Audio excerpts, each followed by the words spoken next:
Welcome to Villa Park. My name is John Akers. I am with the former Republic of Ireland international, former Spurs and Birmingham City, say it quietly, defender Stephen Kelly this afternoon. Good afternoon, Stephen. How are you? Nice atmosphere. Weather's picked up as well after horrendous rain earlier, so great day for a game.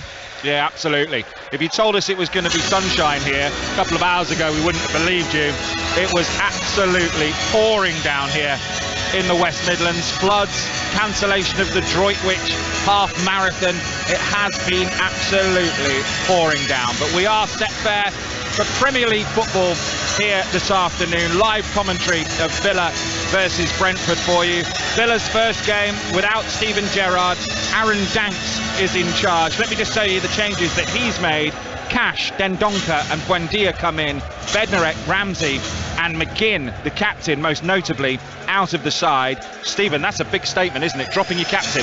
Yeah, absolutely huge. And, you know, you might have only one opportunity to show what you're like as a manager at this level. For him coming in as an interim, he's done really well underage with different levels with the FA, with England under-20s and West Brom. And, you know, he's made a massive statement dropping McGinn, but whose form has waned of late this season. And he's not been as that industrious player we've seen. And I think it's a huge call, and let's see what happens if he gets it right. Yeah, it is a big call.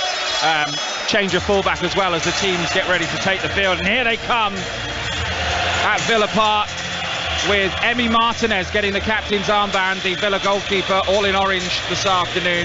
Ivan Toney leads out Brentford. Just one change for them. Ayer comes in and Ben Mee drops to the bench after you've just kept a clean sheet at Chelsea, Stephen. No, honestly, Thomas Frank, he's capable of making changes. I watched him a couple of games this season and he changed 4. It was the first game he took Ben Mee off at half time, and you know, he's not afraid to change it up when he feels he needs it. He's very used to using his squad, utilising them, and you know, after what a result that was against Chelsea, he's confident that this team can still go out and get performance in today. The players lining up either side of the Premier League banner with the rainbow Premier League badge today and the rainbow laces, the rainbow armband as well, which promotes more inclusion with the LGBTQ plus community in sport and in football.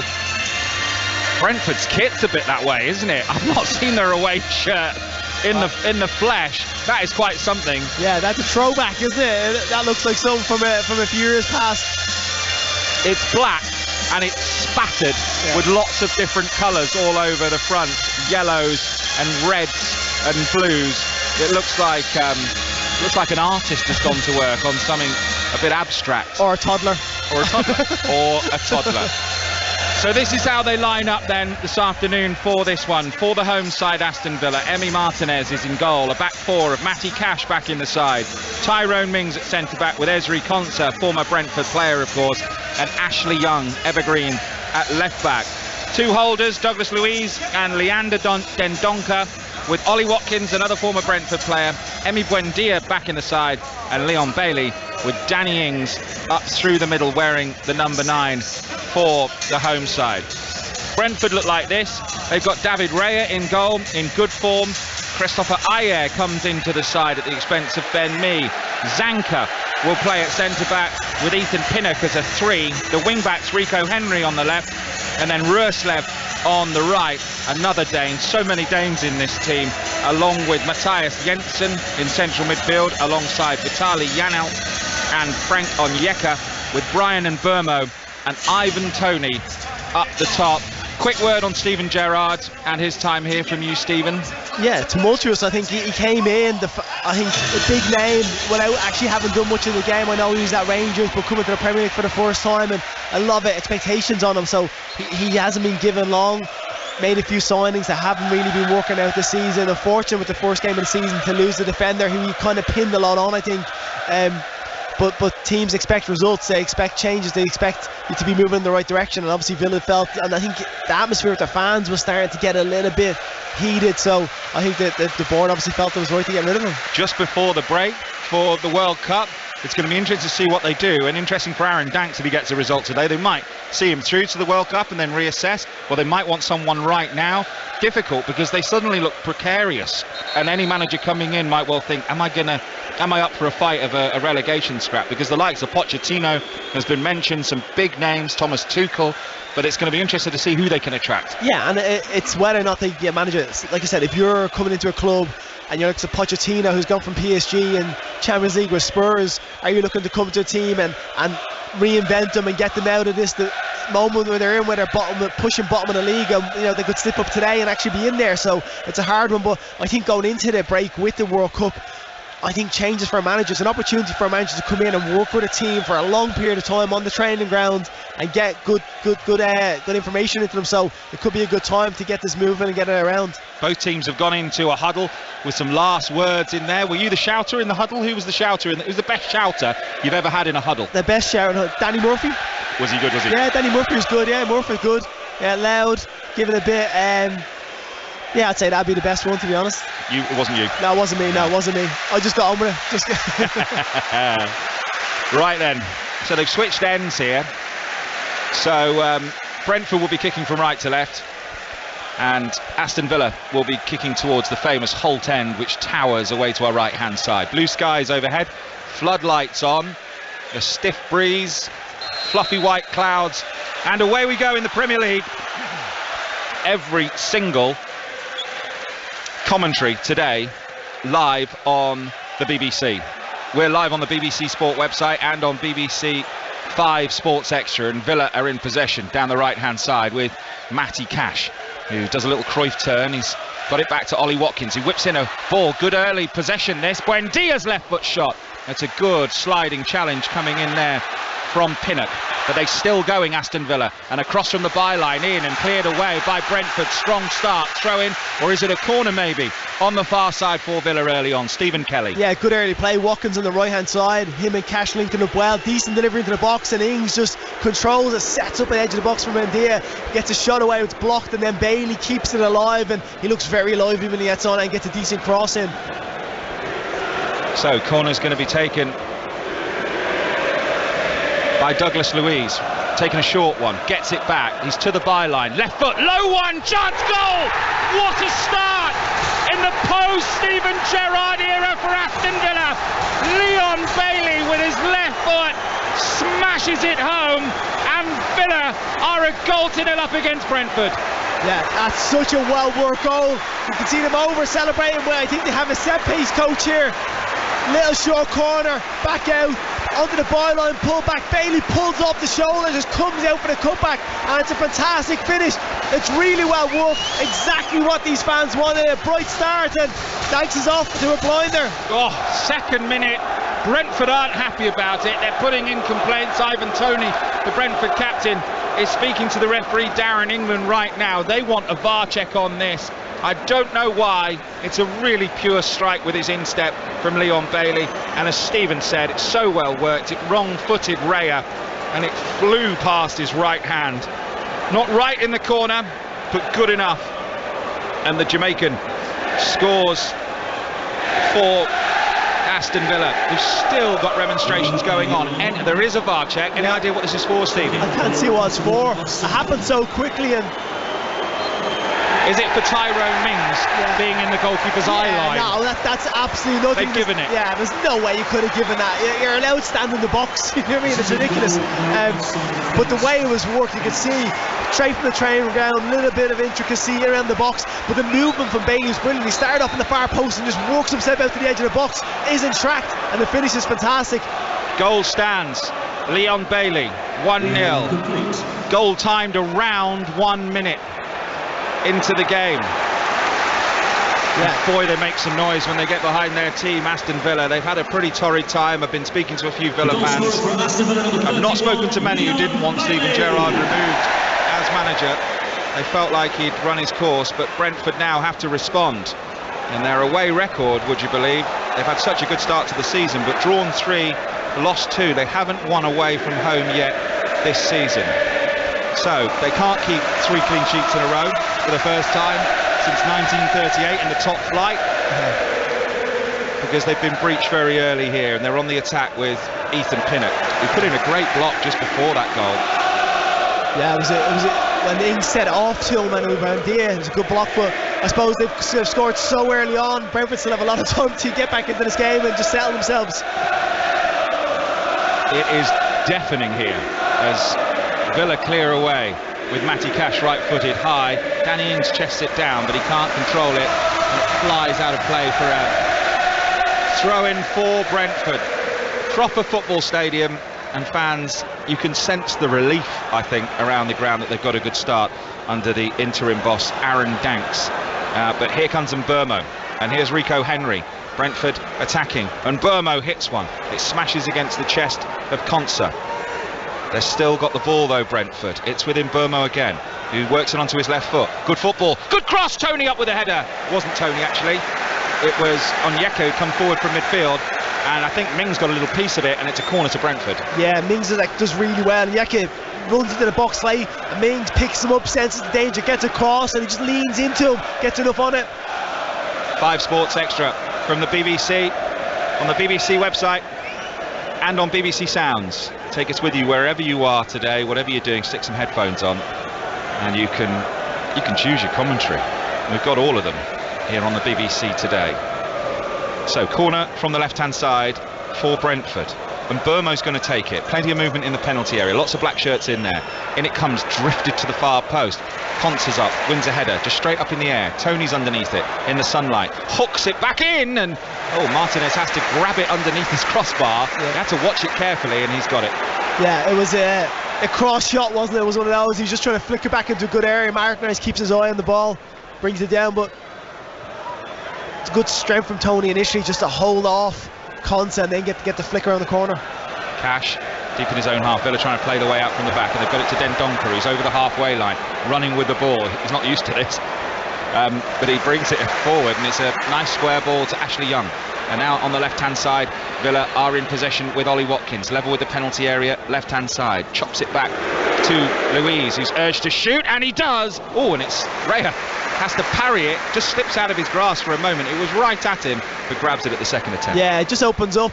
Luiz, it's a decent enough strike, but it's straight down the throat of the goalkeeper. It gets a firm hand behind it, but there's loads of space on this right-hand side. Jansen's trying to press, and for Watkins initially was getting to it, and then Dendoncker, but they could drive into the space with it because there's a huge gap there. Good play from Dendoncker again, so strong. Gets it to Watkins, he's on the run. Nice little drop of the shoulder from Watkins, and he's away from Pinnock down the right-hand side. Has to check and go back with his orange boots. Looks up, sees what options he's got. He's got Matty Cash midway inside the Brentford half, and then they just calm things down and go back to Konsa on halfway. Keeping the ball well here, Aston Villa. They've made a really good start under Aaron Danks, taking charge of his first senior football match. That's a lovely ball. Bailey's in again. Low ball goal. It's Danny Ings for Aston Villa to make it 2-0 within 7 minutes. Aaron Danks celebrates on the touchline. What an incredible start from Villa post Steven Gerrard. They're 2-0 up against Brentford, who don't know what's hit them. They've absolutely cut Brentford apart there. Little slide through ball to Bailey, who finds himself in loads of space, and his delivery then for Ings, who move and just gets in front of his defender. Great finish into the corner, but the movement and the pass here is absolutely brilliant. Little set out, Bailey just runs on the inside, simple pass into his feet, but it's time for perfection. Ings run across the near post, brilliant. Might be offside though. I think Ings might be. It's close, isn't it? The ball from Young through to Bailey is delicious, the weight on it. And Ings, has he timed his run correctly? It looks like he might be offside, possibly. It is tight. Are they going to put the lines down? They're not. They don't put the lines down. The VAR, Paul Tierney, says, I'll go with it.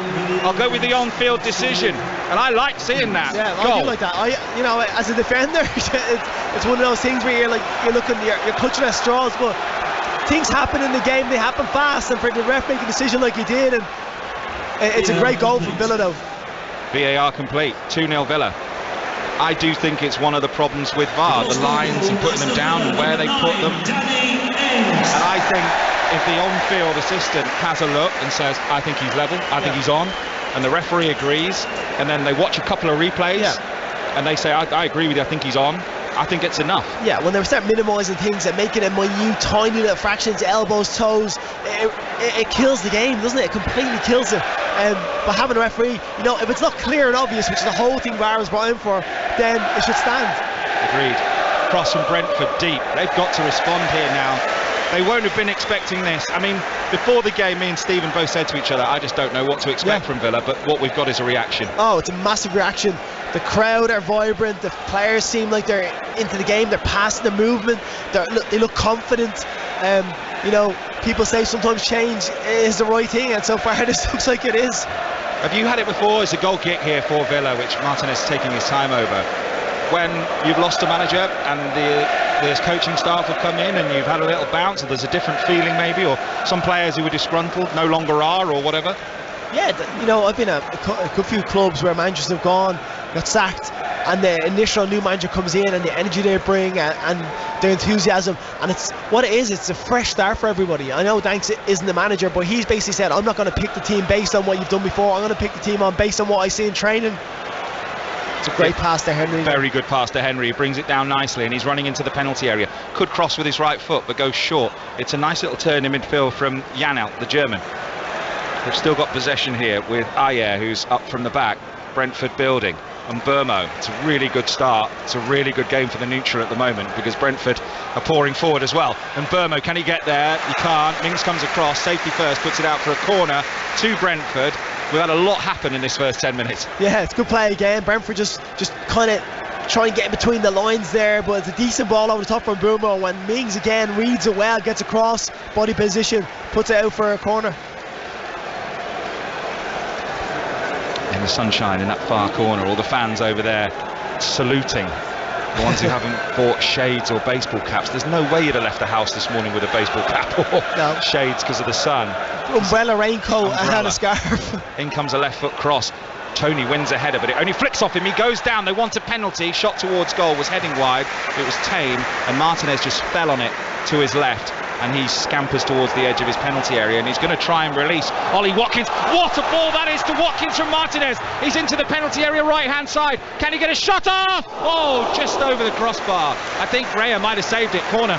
That is an absolutely sensational pass from Martinez. We talked about Edison, we talked about Alisson as well with Salah. That is as good as the lot. Between the defence, between the two centre backs, unbelievable pinpoint accuracy off the side of his foot, and Watkins does really well, slows him down, takes a touch and forces a great save from Raya. But that is a sensational pass from Martinez. I don't know if you've ever tried it, doing that roundhouse kick and doing what the keepers do, but it's not easy. No, it's not easy, and it's something they practice all the time, and when it's like that, it's the trajectory of it that gets it in, the speed of it, the low trajectory, and it's perfectly placed for Watkins to run onto it. You spotted it as well. You pointed at Watkins when he had the ball in his hand. I saw him, he just went off, didn't he? And you can see that he's in here.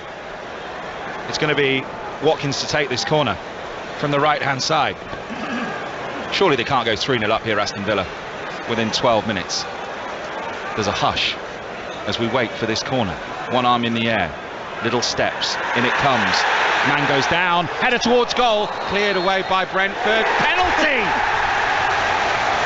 Shirt pulling, penalty for Aston Villa to go 3-0 up. Would you believe it? Honestly, I don't think the Villa fans believe this. This is like dreamland. The ref was instant though. Mings is the one that goes down. There's a lot pulling up. He's got a hold of him. You can see his jersey's being tugged there. The ref spotted it. He was very quick to point to the spot. I think this will stand as well. It's definitely a penalty. I mean, it couldn't be more blatant.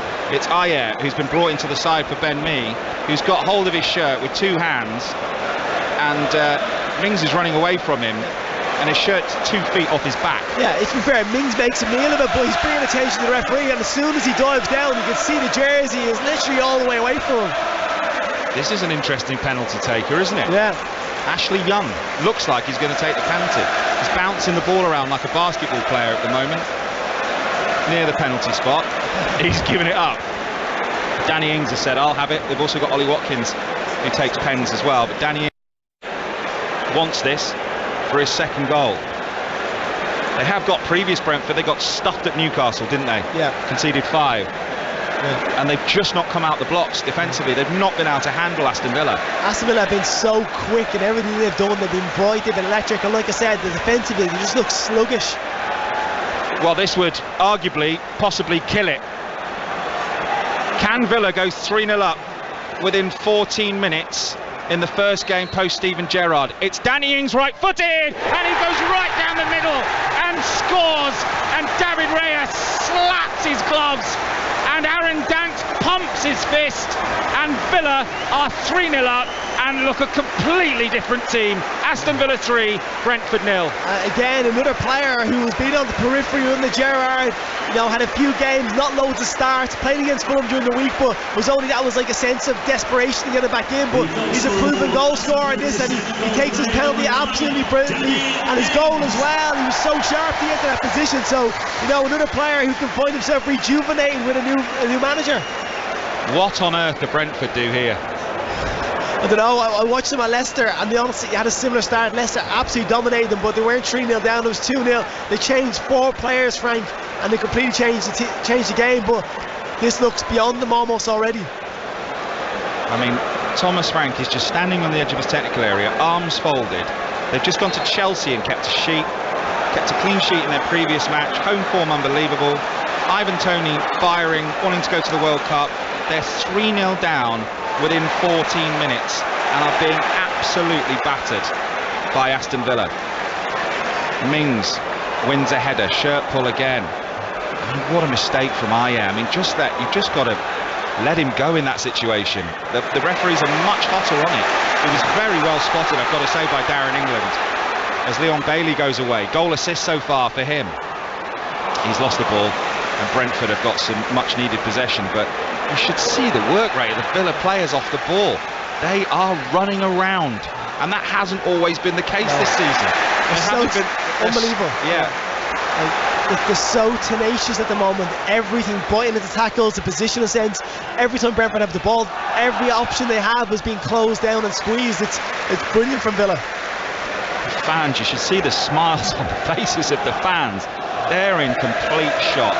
They've scored 7 goals in the Premier League all season, and they've just got 3 in 14 minutes. Maybe Danks, Aaron Danks might be in a position where he could be in contention for this with a start like this. Well, he's a coach of some renown, isn't he? He's really well respected as a coach. He worked with the under-17s in the England squad when they won the World Cup. Yeah, the under-20s, he had Konza in their side when they won in South Korea with. Yep. Sorry, the under-20s, I mean, the under-20s in 2017. And his work with Steph Curry in basketball with the Golden State Warriors, as Ollie Watkins is in possession on the right-hand side and whips it back to Dendoncker, keeping the ball here. Brentford have got everyone back in 2 rows. They've got to stop the bleeding. Yeah, it's damage limitations now. Just try and maintain it. The 3-0, get themselves grow back into the game and hopefully get a goal back and try and make an impact on it. But at the moment they just look all over the place, and Villa, this right hand side I think is so spacious. Cash, Watkins, they've had real joy, haven't they, out of Henry and Pinnock. Ball's out of play. It is a Brentford throw, which will be a relief. I know it's not out of play. They've kept it in, and it's rolled back to David Raya, and he's under real pressure from Buendia. When was the last time you saw Buendia doing that, charging a keeper down? Here is Bailey, who's made a brilliant start. Low ball in, Buendia, good football again. Ings, back heel, Buendia! Oh, just wide of the goalkeeper's right-hand post. I thought for a moment the net rippled as it hit the advertising board and came back. I thought it might have squeezed in. You talk about confidence, what a new manager or a couple of goals or a crowd like this can give you. Danny Ings, the ball comes into him here and the back heel he gives back to Buendia is absolutely fantastic. Such clever play, but Bailey is electric on the left hand side. He's driving in, causing loads of problems, and this I thought was a goal. This is a performance that says that a squad had kind of lost confidence perhaps in what Steven Gerrard was doing. You don't know for definite, do you? No, you don't know. And if you're Gerrard watching this now, you're thinking, where was this when I was there? Where was this effort? And it's a funny thing, isn't it? As a player, you never want to play bad. You never could go into a game consciously not want to do well for a manager. But if there's something there that's draining you and not giving you the chance to perform week in, week out, when he goes, the lift that gives you, and this is what happens. Villa have got a throw on the halfway line. right-hand side. It's been breathless so far. Matty Cash throws it down the line. Ings unchallenged. Got to be tighter to him. Brentford. Mings has got it. There's so much space, it seems, for every Villa player as Ashley Young is put under pressure, and the front three do move as one for Brentford to try and put a press on. Konsa still got too much time and space. Back to Martinez, edge of the 6-yard box, and now Mings, and they'll play out from the back. Mings left-footed will aim a long one, but that hasn't found a claret and blue shirt for once, and Brentford will pick up the pieces and knock it back to their goalkeeper. Mings just gets that wrong, because Douglas Luiz again had picked up a great position, and if he just fires it into his feet, he's in behind the Brentford midfield. And you know, even when Konsa had it in his right hand side, there was a pass into Ings' feet that wasn't being screened by the midfield in Brentford, and you kind of feel like they just leave themselves open gaps in between the lines to play balls forward. I do feel a little for Gerrard. You mentioned Douglas Luiz there, who is playing today despite his red card for what they thought was a headbutt in the week, and it's gone to the FA panel and they've overturned it, and that was at 1-0. And you think, you know your luck's out as a manager when you have a player sent off, it gets a VAR check and then gets rescinded and he plays the next game. Yeah, and they have an own goal scored. Like, it was one of those games where it just wasn't happening for him. Penalty as well. Yeah, you know your luck is out, and this is what I'm saying. I'm sure he's watching this with gritted teeth, thinking, where was this level of energy and enthusiasm when I was there? But you know, you're the manager, you have to get that from those players, and that's what's expected of you. Would you watch it if you were manager? And I think he's turned off now. He's turned let's go for a walk. No, yeah. That's what I'd have said. He's turned off after 1 minute 60 seconds. They score. Oh dear. Cash with a throw down the line. And it's collected by Ayer, who gave away the penalty. And Raya aims it high and long downfield with his yellow goalkeeping jersey, and Tony's tried one from 35 yards and it's almost gone over the stand. Yeah, speculative effort, but it was good vision for him to see what was on. He just gets a little eye around the corner, sees Martinez off the line, tries to volley it first time and lob him, but doesn't get the connection he wants. It's difficult to talk about it now because they haven't had a kick and Ivan Toney's not had a look yet really, apart from that. But would you take him to the World Cup? It's so hard. Are you taking him or are you taking Wilson off Newcastle? They're the players I think are like for like in the chances. I think it's between those two. Yeah, I think it's between those two. Yeah. I would take Tony just for his pens. I know that sounds stupid. No, and England's record on pens, maybe it's a chance. And he offers something very different. Like I said, he's a big, strong player. But let's face it, Harry Kane's going to play every minute of every game for England. Yeah, so he's special teams, isn't he? Yeah, basically, yeah. Or his height, if you want someone you can use as a target. Yeah. I don't know. We'll see. Not an easy job, but I think he's going to have to get a few. He's got 3 games after this, Ivan Toney. He's going to have to get a couple. That's maybe. The space I'm talking about. See that pass behind the midfield on all the time on this right hand side. So it was a ball out from the back, which Buendia just failed to control. But if he had done, he was in a massive gap in between the midfield and the Brentford back line. As Buendia comes forward with a lovely forward ball to Ings. And now here is Bailey drifting in from the left-hand side, gives it to Buendia. That's a nice ball out to the left-hand side. Ashley Young towards the edge of the penalty area. Young goes for it, little deflection, took the pace off it, and it just went comfortably through to Raya, who just had to fall on it, and he scampers towards the edge of his penalty area. Actually, you're rolling back the years. I actually still have nightmares of a game I played here for Birmingham against Villa when it was Young and Milner and Downing and all those boys just playing right back, and they terrorised us. To be fair, we got beat 4-0. Not really like talking about it, but to have him still playing at this level, that's pretty phenomenal. Great credit to him as a player and just his level of kind of dedication to the sport. I saw you physically recoil there, just remembering the game. Nightmares, yeah. Just picture John Carew. In comes across from the left for Aston Villa. It's headed away, but it's only as far as Cash. He takes a shot, deflection. Rico Henry flings his arms up into the air as if to say, where's my help? Where's my help? Why am I so exposed with 2 players around me? And it's a corner for Aston Villa. What Villa are doing so well is that nothing's ever dead. Like when the ball comes into the box, there's always someone there to ring it, to keep it alive. Second balls, it's fantastic from them. Another corner for Aston Villa. It's from the same side as where Ayer gave the penalty away by pulling on Ming's shirt. In front of the Holt End, who are having a brilliant time. Aston Villa 3, Brentford 0. 23 minutes gone. Do not adjust your radios. In comes the ball from Young. It's a high, long, overhit corner, and the referee spotted a little infringement in the penalty area, and it'll be a free kick to Brentford inside their own box.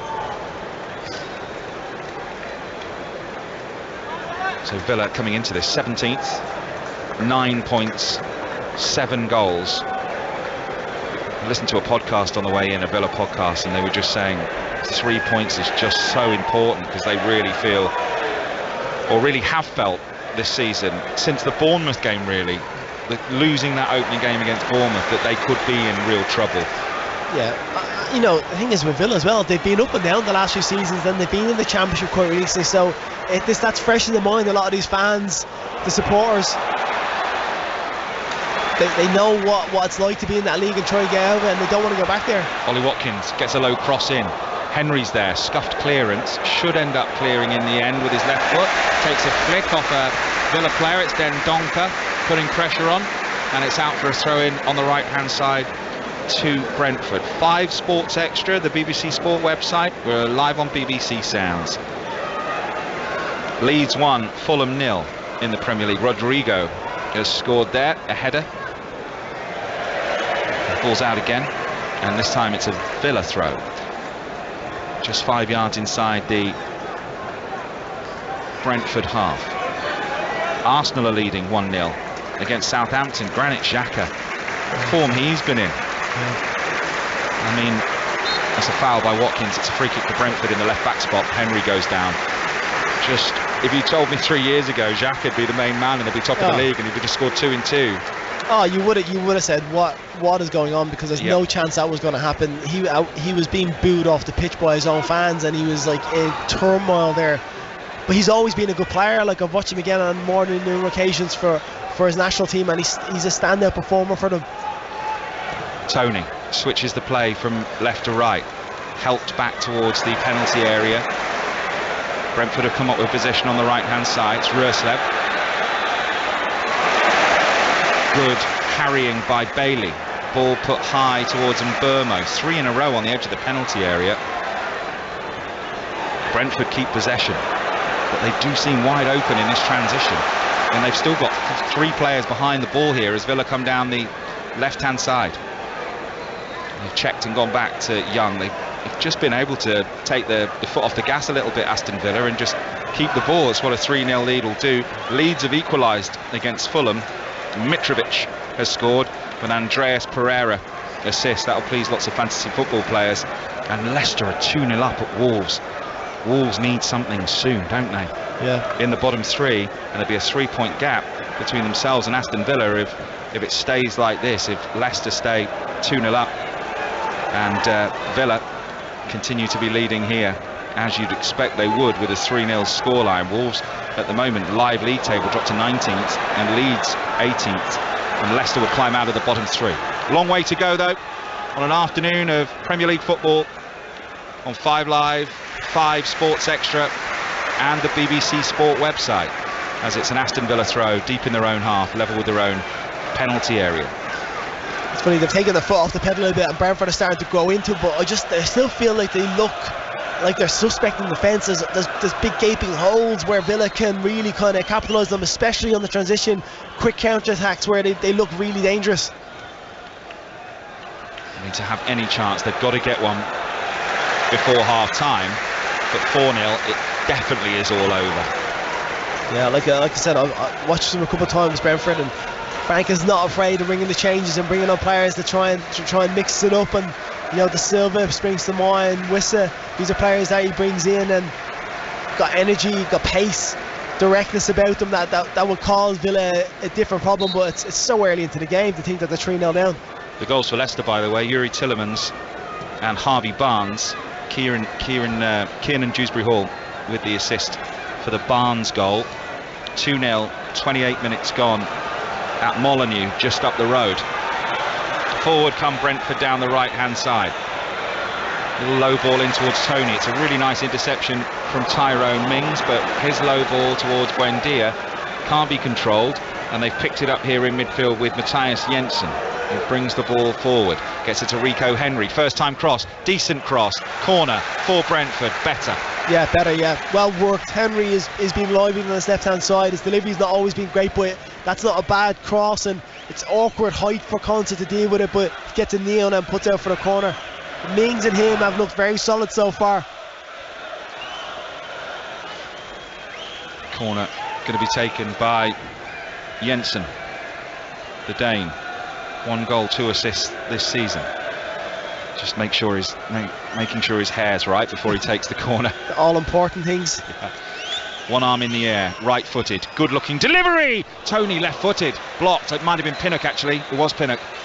It was a good strike. It was actually a striker's kind of half volley. It was a really difficult ball to take. That's what made me think it was Tony. And it is it's a free kick for Villa, deep in their own half. Is it? Yeah, it's a free kick. It's a good ball in, and Pinnock just pulls off the shoulder. Decent volley on him, but it's offside. I think it hits. Maybe it's Tony. It hits Tony, doesn't it? Yeah, he was in an offside position, but that's actually heading for the goal. Yeah, that might have gone in. Yeah. Because Martinez would have been unsighted, wouldn't he? Yeah. And it's Martinez with his short sleeves, all in orange, who takes the long kick downfield. Rico Henry gathers for Brentford and rolls it back to his goalkeeper, David Raya. Brentford no way wins this season. I do get baffled when teams, I mean, it was a bit different, wasn't it, during COVID with empty stadiums, but how a side's form could be so good at home, 10th in the table, looking like world beaters, and then away from home they just struggle to be the same team. So it is fascinating, and sometimes it's the other way around. Teams can go away from home and be fantastic and then struggle as well, so it's just not travelling well. That's a great pass from Cash around the corner to Watkins. And a lovely cushion ball back to Dendoncker, and now Douglas Luiz keeping possession in the centre circle for Aston Villa. Out into the sunshine to Ashley Young. Back inside to Buendia, who looks bang up for it. It's pulling the strings for Aston Villa. He gets it back. He puts a low ball in to Watkins. Lovely ball. Watkins in the D. Might be Douglas Luiz with an effort. Oh, it's just wide. Blimey, that was close. Right foot drive, looked in for a second, beaten Raya on his right hand, and just takes a coat of paint off the post. It's so simple, but it's great play from Villa. Watkins comes in off the line, Buendia feeds it into him, centre of the box. He's comfortable, he controls it, gets his head up, sets it off to Luiz, who comes in from the midfield and smashes the ball. Just end up going wide of post, but it's just collective football where they're controlling it, they're passing it, and they're making runs for each other. Well, I've only seen highlights of Villa this. I've seen one live game, but not in the flesh of Villa, but I haven't seen them play like this. I mean, he's only had a couple of days with him, Danks. Here's Buendia moving forward. Buendia right-footed over the crossbar. They're being peppered again. Brentford look okay coming forward, but Villa, when they're attacking, look like they could score with every attack. Yeah, but they're biting into that attack. The tackle from, I think it's Douglas Luiz, one's an unbelievable crunch tackle in the park, and I think one of the Brentford players is down. Looks like he may be hurt, but what is after they pick it up and they're just driving forward, Brentford are backing off. No one's actually going out to the ball, and then he sets himself up. And to be fair, he has a lot more time and space. He probably should hit. It's a decent enough effort, but he should probably test the goalkeeper a little bit more from there. But they just look so lively. This doesn't look very good, does it, for Matthias Jensen, the Dane? He's down on the ground. There's players around him. Just having a look at the challenge. It's a good tackle from Luiz. I just hope that's impact and not something else. It looked innocuous, didn't it? Yeah, Thomas, it is a great challenge from Luiz. Like it crunches into, and you know they're things that the fans get up by as well when you're watching them. But I think it may be across the shins. He's holding his left knee. He looks okay. Yeah, he's getting up.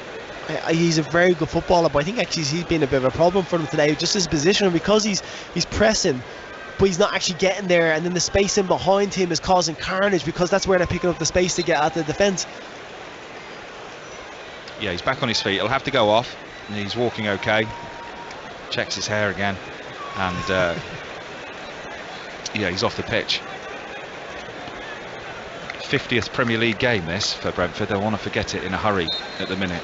I mean, stranger things have happened. We know they've got goals in the team, And Thomas Frank will just want to get them to half-time. Goal before half-time for Brentford would be great, but he's got to get them to half-time, and I think, as Stephen mentioned earlier, we'll probably see some changes. Yeah. I think it looks like he's lining someone up already on the sideline there to give him instructions. Yeah. You know, and like I said before, he's not afraid to bring in the changes when he feels it needs a boost, it needs something, and that's what I like about him as a manager. He changed the shape as well. They need another man in the centre of the pitch, don't they? They're just getting, they're losing every battle in the middle of the pitch. And they've got 4 in a row here. Forward. And now look, in transition, as Stephen said, Buendia sprinting forward for Aston Villa. Low ball. Ings, heavy first touch. And then I thought a foul. Yeah, the referee has brought it back. He went for the ball, but ended up stamping on, I think it might be Ayer's foot. And a yellow card for Danny Ings. It's a bit harsh. But I actually, it's the right touch, I think, because he just doesn't get it right. Because the ball is coming across, but bringing it back that way, you're off putting the defender. If it's a little bit softer, he gets himself in a shooting position. But that's it. When they win the ball back, they're driving in, aren't they? And Brentford just can't seem to get back. They're pushing too many people forward and leaving themselves exposed. He gets a little piece of the ball there, Danny Ings, but follows through just on top of Ayer's foot. And I don't think there was any intention there other than to just try and win the ball. Yeah. And as Stephen said, maybe a little harsh as his first challenge of the game to get a yellow card. Strikers used to get away with them all the time. Strikers challenges. Like, what do you want, ref? I'm a striker. I don't know how to tackle. Tony in possession, left hand side, nice little ball, and Burmo gets there first ahead of Martinez, and would have been better to try and take it round him. Might even have got a touch and gone down for a penalty. Tony goes down under a challenge from Watkins. He bought that, but it's a free kick for Brentford. That's actually brilliant goalkeeping for Martinez. He comes out and you think he's going to put his hands out, but he doesn't. He just stretches himself, makes himself really big. Boom gets a shot away and it hits him in the midriff, but he doesn't attempt to try and play the ball. He just stretches himself out, making the angle really tight. Good goalkeeping. So this free kick is about 4 yards from the corner of the penalty area on the left hand side. It's a really good position to cross from. Yeah. And it's one of those you could even maybe, they've got one in the wall, Villa, Bailey. It has to be Janssen. But you could have a go. Yeah, Janssen's got to shoot that near far post, just whip it across there, and then a bounce or someone run across the goalkeeper can end up back in the net. Just keep it low. It's going to be Janssen or Mbeumo. I think it is Janssen. It's good delivery, but it's not beaten Buendia, who's won the header. Oh no, Ings back there, who's won the header. They have won the second ball though, Brentford, on the right hand side. They've got it with Ruoslev, who is challenged, throw-in on the far side. It was then Donker who went across. Throw-in for Aston Villa. Yeah, it's a little bit tame. I honestly think if you're in that position, you have to basically shoot for that far post. Don't even think about taking something off it. Hit it as hard as you can and try to whip it across, because if you're floating it in there, it makes it easier to defend. We saw David Beckham do that so much, didn't we, in his career, where you'd bend one in, and then sometimes the goalkeeper will get rooted thinking someone was going to get a touch. And as a defender, it's horrible, because you're running back towards your goal and you're afraid to touch it, and then it bounces over you. That's a fantastic place for a set play. Long throw from Brentford. Martinez does really well. He's had a few good moments there, Martinez, but he's gone down in a heap. He's hurt himself. He's still holding the ball, but he's going to need some treatment. He's just landed awkwardly, hasn't he? Yeah. Or is he winded? I think he might be winded. Yeah. Elbow into the ribs as he comes down. Yeah. But he's done really well. That's a great command in your area. There's nothing better when a goalkeeper, like when goalkeepers come in those positions and they fluff and they try and punch you, just take it 2 hands, calm everything down, and it settles your defence. I know you played for Stoke City. Was it in the Rory? Did you play with Rory? Yeah, I did. Yeah. I had 6 months there.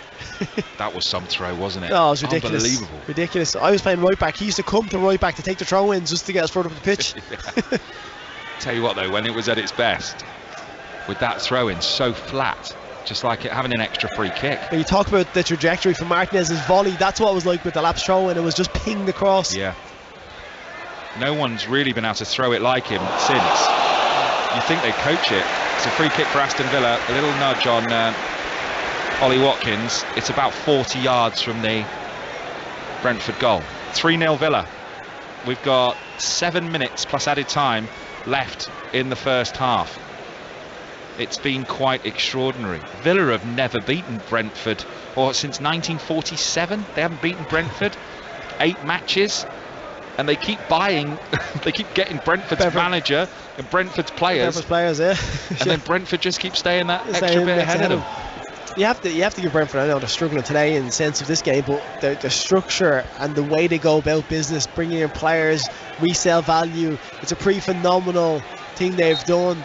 And then the stadium as well, it's a club that have done the things the right way, and it's great to see. Douglas Luiz is going to take this free kick with his right foot. He's going to swing it, I think, to the far side, and Mings has come forward, and so has Konsa, and they're just going to try and win a header back across, I think, and it comes from Luiz, and it misses everyone. And can it be kept in by Bailey? Volleys it against the defender, shouts for handball. He wasn't in the penalty area, the defender, but it's out for a corner, which has been given by Darren England.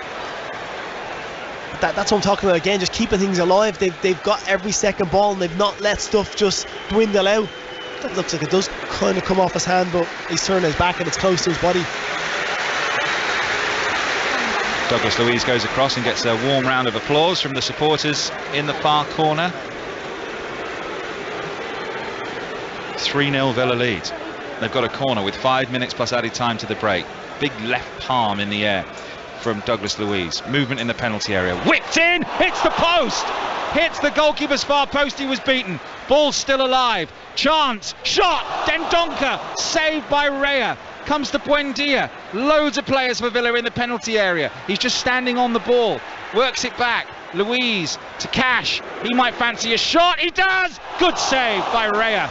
Low down to his right hand side, that was heading in. Raya's pulled off 2 fantastic saves there, but that corner from Luiz, he's absolutely whipped the life out with it. Pace he puts on it, comes off the far post, unbelievable corner, but then Raya with 2 great saves, but Villa just keeping everything alive.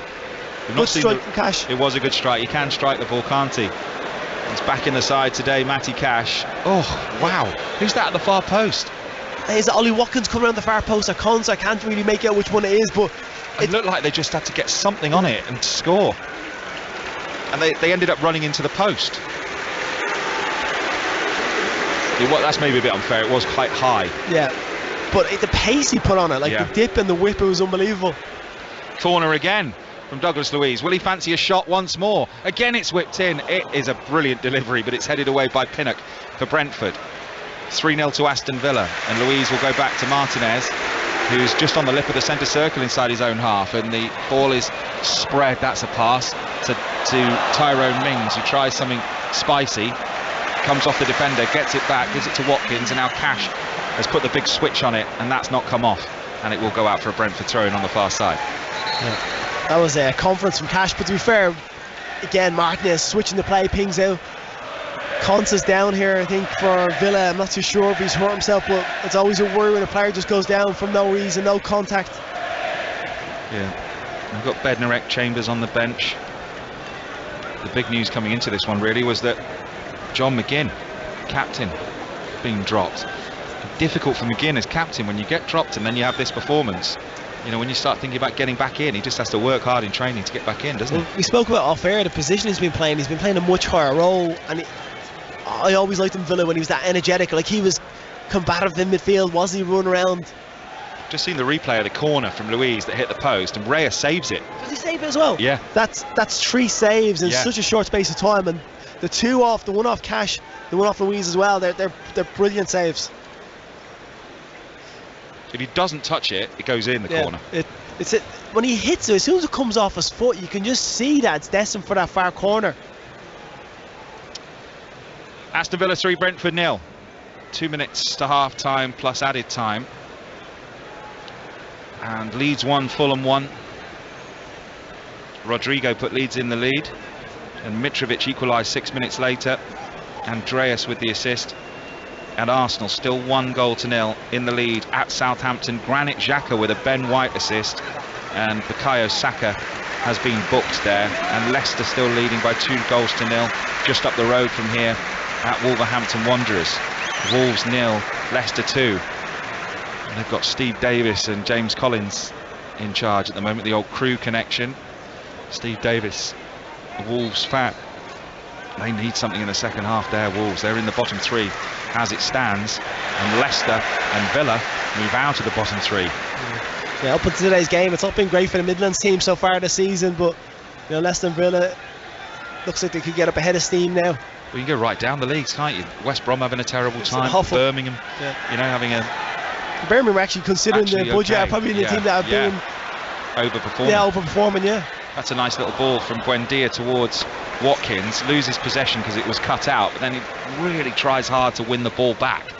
Brentford have managed to put one high. It's been all Villa really for the last 7 or 8 minutes. Here's Cash. Who throws this? It's Villa's. Thomas Frank gives him the ball, wearing a black hoodie, folds his arms, his tracksuit bottoms. And Aaron Danks, as you'd imagine, with his blonde hair, looks pensive, in a tracksuit manager, with Neil Cutler, the coach, former Stoke goalkeeper actually, Neil Cutler, just on the sidelines with him as Buendia battles for the ball, and he's won a free kick given by the assistant on the near side, and Villa get a chance to swing one in with 45 seconds plus added time left in the first half. Even that there from Cash had a throw in, and it was just too easy. Like, Watkins is just in front of his man, there's no chance, there's no option to screen him, and he's not like he's throwing it really fast, he's taking his time, and then it results in him getting a free kick. Douglas Luiz with the free kick from the right hand side. 3-0 Villa lead. He chops one short to Buendia, who's got space, and now a little threaded pass through. Again, good idea, but it was really well read by Rico Henry ahead of Danny Ings, who scored 2 goals in this match so far for Villa. It's actually the run from Ings drew so many players back. Bailey at the far post was literally on if he had just clipped it into him, because that run from Ings just got the attention of 2 or 3 defenders. Villa have won just 3 minutes of added time at the end of the first half. We have had a couple of stoppages. The minimum 3 minutes added time. Villa 4 wins in the last 22 Premier League matches, and they're 3-0 up within 14 minutes here. So football doesn't make sense sometimes, does it? No, it absolutely doesn't. Seriously, you're just looking, you're scratching your head, thinking, how can this happen? But you look at the players in the pitch and the actual quality they have, that they should be doing better than what they are. It's got to be mentality and effort, hasn't it? Got the talent, mentality and effort. It's weird. It's a weird, as a player, like, you would think that the effort should always be there. It's just, sometimes it's just confidence, and confidence can drain you if you're everything you're questioning, if you're second guessing everything you're doing, you don't play the same way. Good insight, Stephen Kelly, international footballer, of course, as Brentford repel the free kick and have got possession in midfield. This is the area where they've just been, I mean, the press from Villa is frightening, but this is a good move. Rico Henry with pace away down the left hand side, and Burmo's the only person he's got up with him at the moment. He's dispossessed, had no real option, nowhere to go though, Rico Henry, and Villa just been so good without the football. I mean, so good with it, but almost even better without it. Yeah, it's fantastic. He gets past Cash with his pace, but then Conte's across, and then Luiz is across then to help him out. They're always going twos and threes. It's never just an individual player that's getting beaten. It's great mentality, and like I said, the effort they're putting in. Matty Cash has just been told the throw-in has not been taken from there. Get back by Darren England. He throws it down the line for Watkins. Brentford win the ball, cleared away by Pinnock. Good first touch from Ivan Toney, second touch not so good. And he kicks a water bottle in frustration, and it's a throw in for Aston Villa again, right back position. Looks like we're going to go into the break at 3-0. 50 seconds of added time remaining. High ball from Cash. Sorry, Stephen, go on. Yeah, I was just trying to think of the jersey. Was there an old Wimbledon jersey that looked like that or something back in the day? Was it a keeper's kit? Yeah, that looked like that? I can't remember what I remember Sullivan wearing something that looked like that. I kind of like it, though, to be honest. It's growing on me. They'll probably never wear again, though, the 3-0 now. yeah. Here's Buendia. Oh, Leon Bailey's in. He's into the penalty area. Bailey left-footed against Ayer's legs, the Brentford defender, who stood up well. Just one of those touches from Bailey just let him down, slowed his progress down a little. Yeah, if he had to take it a little bit bigger out of his feet when he first gets it, but again, the break, the pass Buendia, and then the movement off him. Ings is pulling off the right, Watkins drags the player away, and then Bailey has a bit of space on the left hand side, and Buendia picks the right pass as well. Half time, and listen to this from this Villa crowd. Thomas Frank walks down the sidelines in front of us, clutching his notebook, chewing gum, thinking, what on earth has just happened there? We have been blown away. And they really have been blown away by Brentford, by Aston Villa, who look unrecognisable to their game in the week on Thursday at Fulham. It's so strange, as we were saying, what football can do. But 2 from Danny Ings, and brilliant goals as well. A penalty from Danny Ings, the first goal from Bailey, very, very good finish, really well worked corner. Ings made it 2-0 with just a really nice strike, and then the penalty. 14 minutes, 3-0 all over, really. And to be fair, Ray has pulled off some fantastic saves as well. You think about 4 of them. There's one with Watkins from the pass from Martinez in that session where they had the 3 from the corner from Louise and Cash. You know, it could be 4 or 5. Like, Villa have had some great chances. We've got every kick of the second half coming next. Find out if Villa can increase their lead, hold on, or whether Brentford can mount an unlikely comeback. All of the games today in the Premier League, you can hear them live on the BBC. We're on Sports Extra and the BBC website. We've got commentaries on 5 Live and solely online as well. Every game live, and we're back with the second half. We'll join Juliet Farrington for half-time, and then you'll be back with us on the BBC Sport website and 5 Sports Extra. At the end of the first half, but a quick word on, Aaron Danks taking the handbrake off, as you said. It's the no manager bounce, isn't it? Yeah, it's same old. There's nothing new about this, Juliet. We've seen it all before, of course. What I will say is that Gerrard was introspective towards the end of his time. He did not acknowledge the Villa supporters, and that really hacked off the Villa fans. Danks is not daft. Born and reared in this area, he knows the importance of the heritage of Villa Park and the club to Villa supporters, and he was there at the start applauding everybody, doing all that you should do in cosmetic terms, but more importantly, so far he's actually got them playing like the players they really are. Good squad of players here, even Mings and Conter have been attempting to play football in the first half. Now that is remarkable. Oh, it sounds like you're enjoying it anyway. Back to you for the second half with updates of that match where Aston Villa lead Brentford by 3-0 up the road at Molineux against Leicester.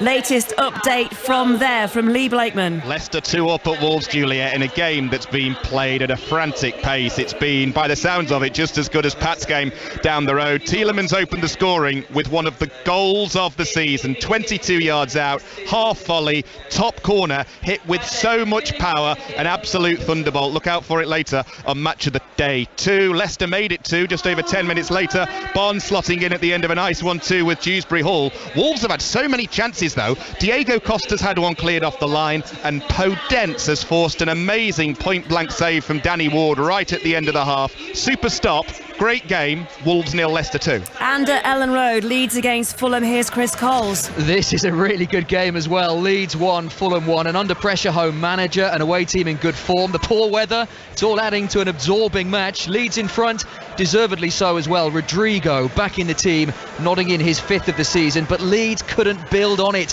Fulham hit back 6 minutes later. Alexander Mitrovic's stellar form continuing. The Fulham number 9 with goal number 9 of the season, front post header from an Andreas Pereira corner, and the visitors really should have had a second. Pereira with the freedom of the Leeds half, charging through on Illan Mellier's goal. He almost had too much time to decide what to do, and in the end Meslier made a smart save down to his left hand side. This is tantalisingly poised. Leeds 1, Fulham 1. Thanks, Chris. Match of the day from 10:30 tonight with Mark Chapman, Alan Shearer and Jermaine Defoe. Full commentary or second half commentary to come from Southampton at St Mary's, where Arsenal lead by 1-0 here on 5 Live. It's Premier League Sunday, and with the latest news at 2:53 is Carl Hartley. Listen on BBC Sounds. This is BBC Radio 5 Live. Rishi Sunak is promising to fix the economy after announcing he's running to be the next Prime Minister. He's received support from 144 MPs, including the ex-Home Secretary, Suella Braverman. Jasmine Cameron-Chileche is a political correspondent at the Financial Times. A lot of the things that he predicted that would happen to the economy in terms of rising interest rates, he voiced concerns about runaway inflation, actually did come to fruition under Truss premiership. So a lot of people are looking to him as an authoritative figure, as someone who'd be able to calm the markets. And actually, at the moment, it seems like it's his to lose. The former Foreign Secretary James Cleverly is backing Boris Johnson despite the ex-PM not even declaring if he's standing. Others are warning it'll be a disaster if he returns to number 10 because he's being investigated by the Parliamentary Standards Committee. The former Conservative leader Ian Duncan Smith is urging Tory MPs to consider what effect that investigation could have. The pros for Boris are very clearly that he cuts through to the public and he's a phenomenal campaigner. The downsides of it are he's going to face this inquiry. How many of his colleagues are going to decide they won't support him if it gets to a difficult position? The only other candidate to have officially declared they're in the running is the Commons leader Penny Mordaunt, who has 23 backers. Ukraine's security service has arrested one of the country's richest men, the head of a major producer of aircraft engines and turbines, on suspicion of working for Russia. Here's Danny Eberhard. The arrest of Vyacheslav Boguslayev, the honorary president of the company Motor Sich, was confirmed on Sunday morning by the security services. He's been charged with collaboration and assisting an aggressor state, along with another executive at the firm. Investigators say managers colluded in a scheme whereby Russia obtained parts for military aircraft via intermediaries in the Middle East, Europe and East Asia to evade trade restrictions.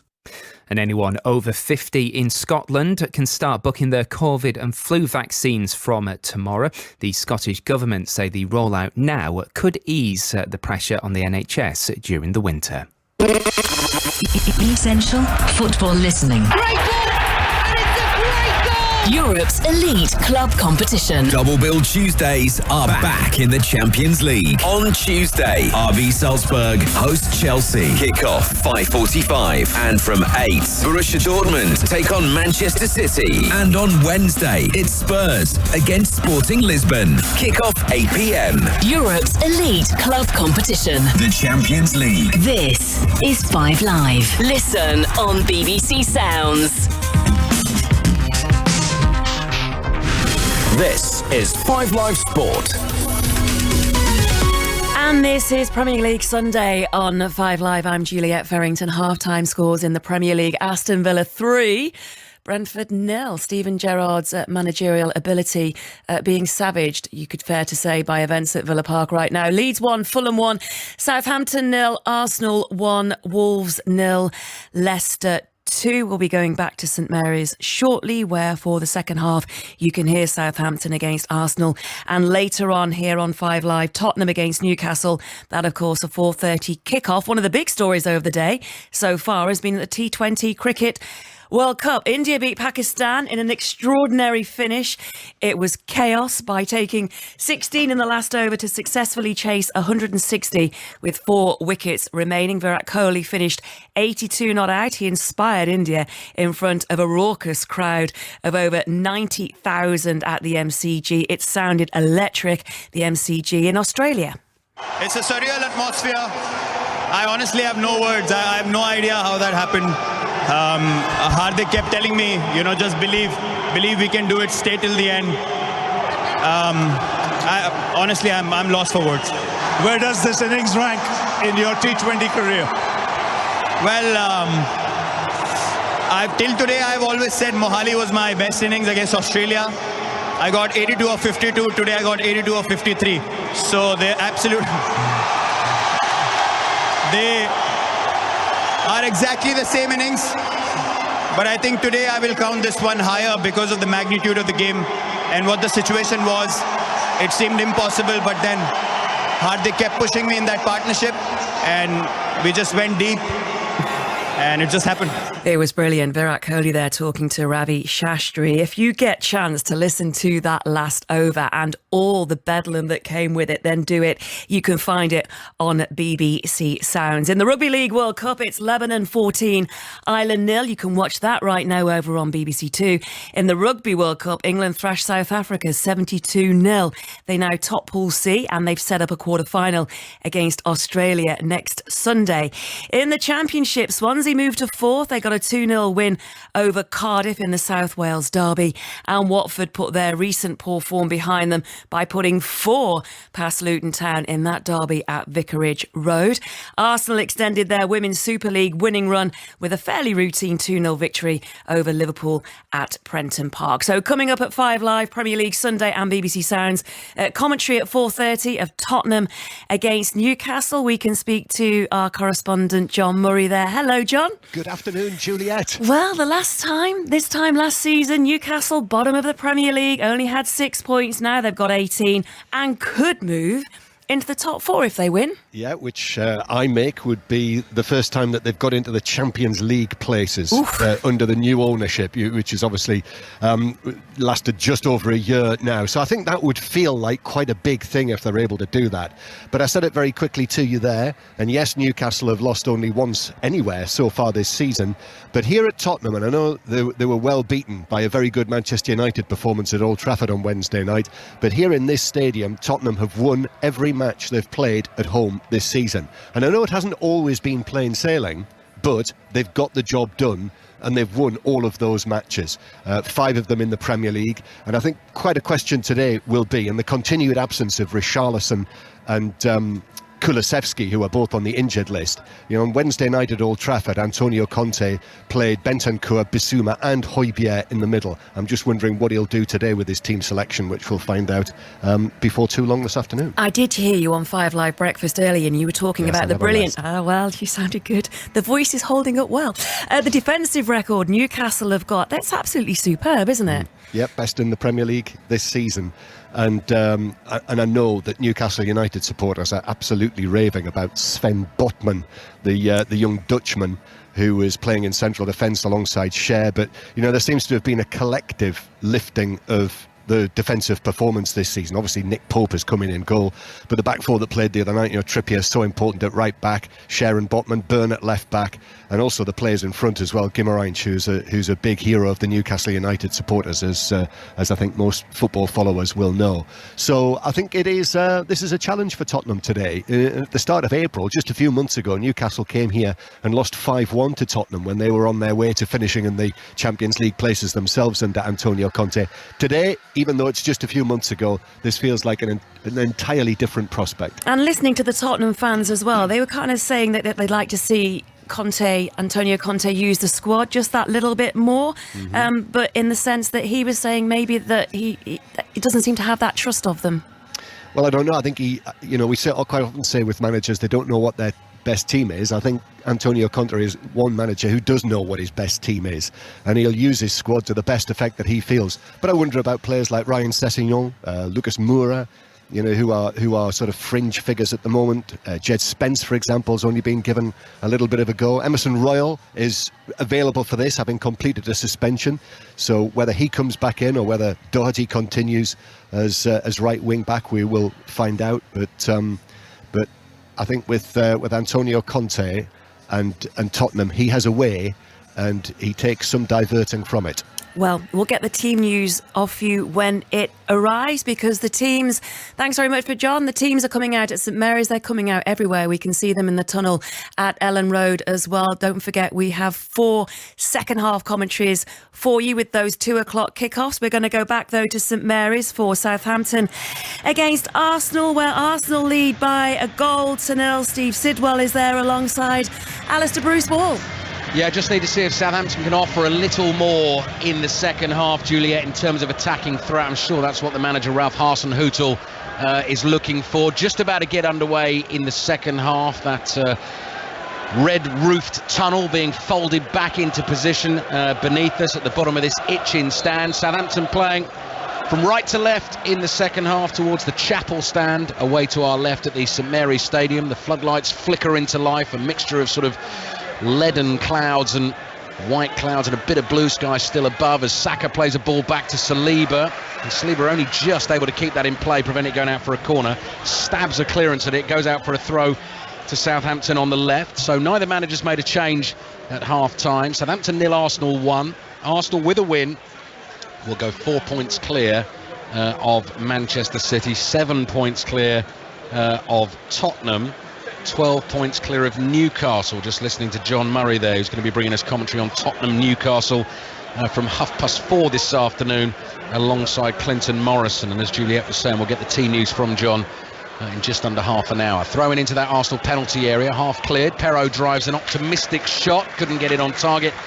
Behind it goes for a goal kick. So yeah, we just want to see a little bit more from Southampton, don't we, Steve Sidwell? Yeah, exactly. A bit more belief from Southampton. A good start, getting a throw in the final third, getting into the box, getting onto the second balls. A shot, attempted shot at Ramsdale. So a positive start from Southampton this half, but I think just a bit more belief and a bit more urgency, especially in and around the Arsenal 18-yard box. Arsenal will also want to try and make things a little more comfortable. If you do get a second the way this game has gone so far, you think they'd probably be okay. So that's what they're looking for at the start of the second half, and we know they'll keep coming and keep coming. They want to throw on the right in front of their manager Mikel Arteta. Picks the ball up, gives it to Ben White. Ben White throws it into play. My colleague George Cummins was sitting in on the Mikel Arteta press conference ahead of this game this week, where Mikel Arteta was talking about doing meditation to keep himself calm and give himself a break away. Thank you, Juliet and ABB. We are back live on 5 Sports Extra, and we are underway for the second half with Aston Villa leading by 3-0 against Brentford. They blew them away in 14 first half minutes, the first 14 first half minutes, and they've just won a free kick deep in their own half, which Matty Cash in the right back spot will go across to take. Brentford have made 2 changes at the start of the second half.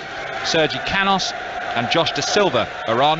Roerslev and Onyeka are the players who have been replaced. So we thought they would. Stephen Kelly predicted there would be changes at half time. Thomas Frank standing on the edge of his technical area with his arms folded. He's made them, Stephen. Yeah, absolutely. And like I said, the game I saw in the season, Da Silva came on and made a huge impact, changed the game.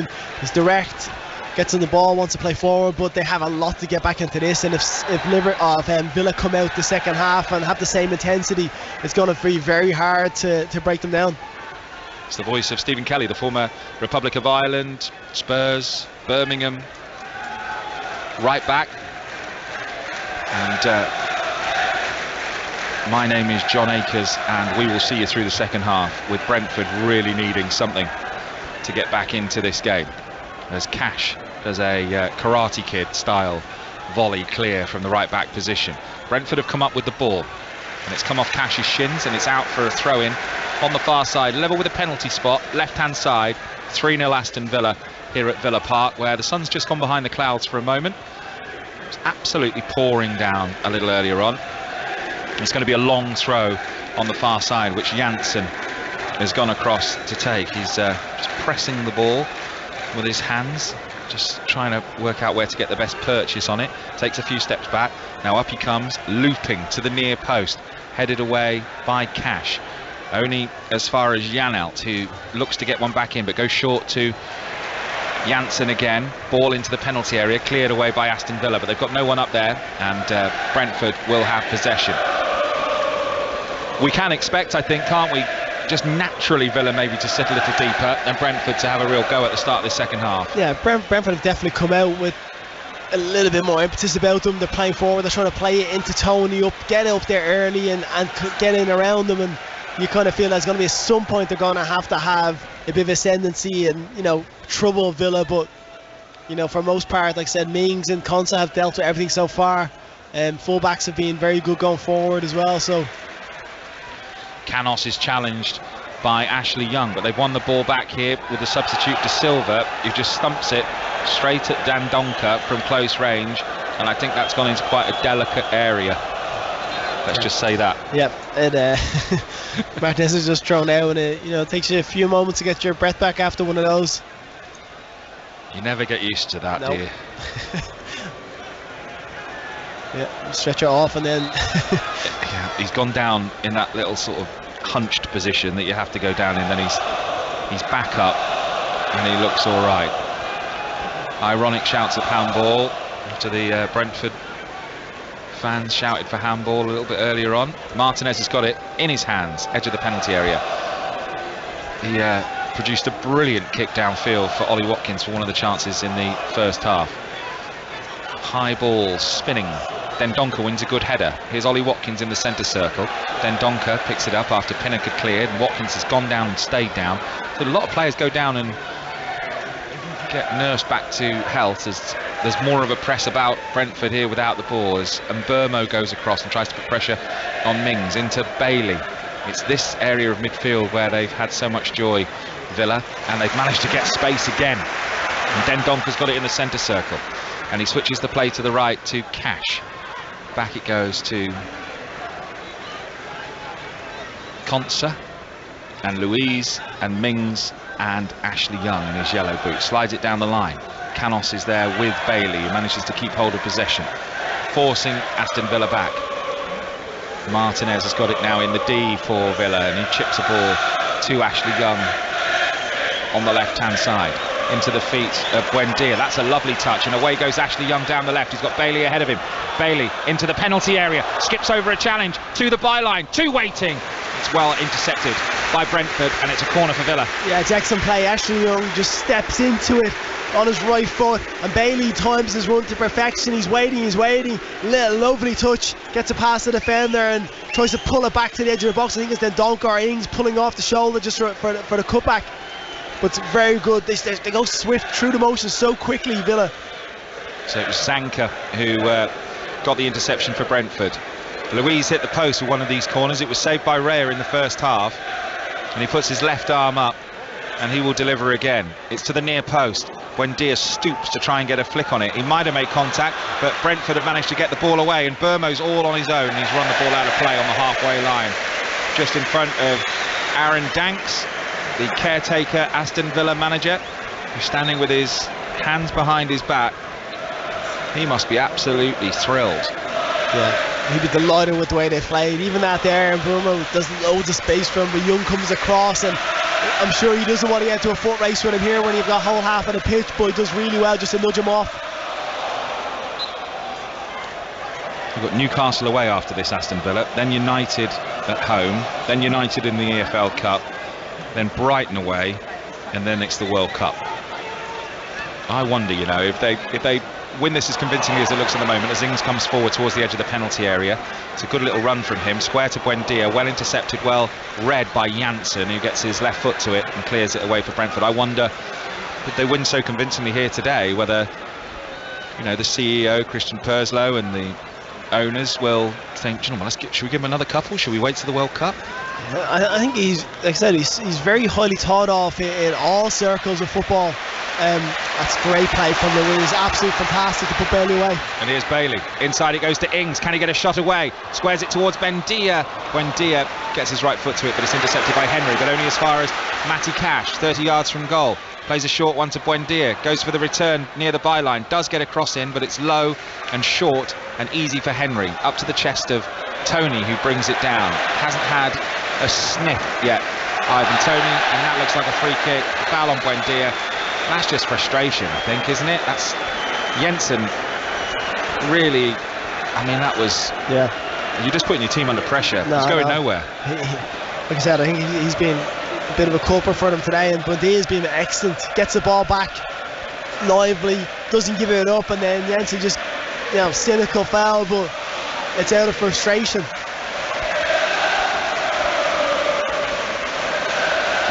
Aston Villa 3, Brentford 0, 7 minutes of the second half gone. Villa have a free kick, which Douglas Luiz is going to take once more. He's just gone short to Buendia, who aims a ball to the far post. Mings wins a header back across goal. Henry wins a header for Brentford. Then Mburmo wins a header, but Villa have got possession back with Luiz on the halfway line. He's only really got the goalkeeper with him. It's Martinez, the only option backwards, as Janssen barges into Ashley Young, who went to block his run, and Brentford have got possession back inside their own half.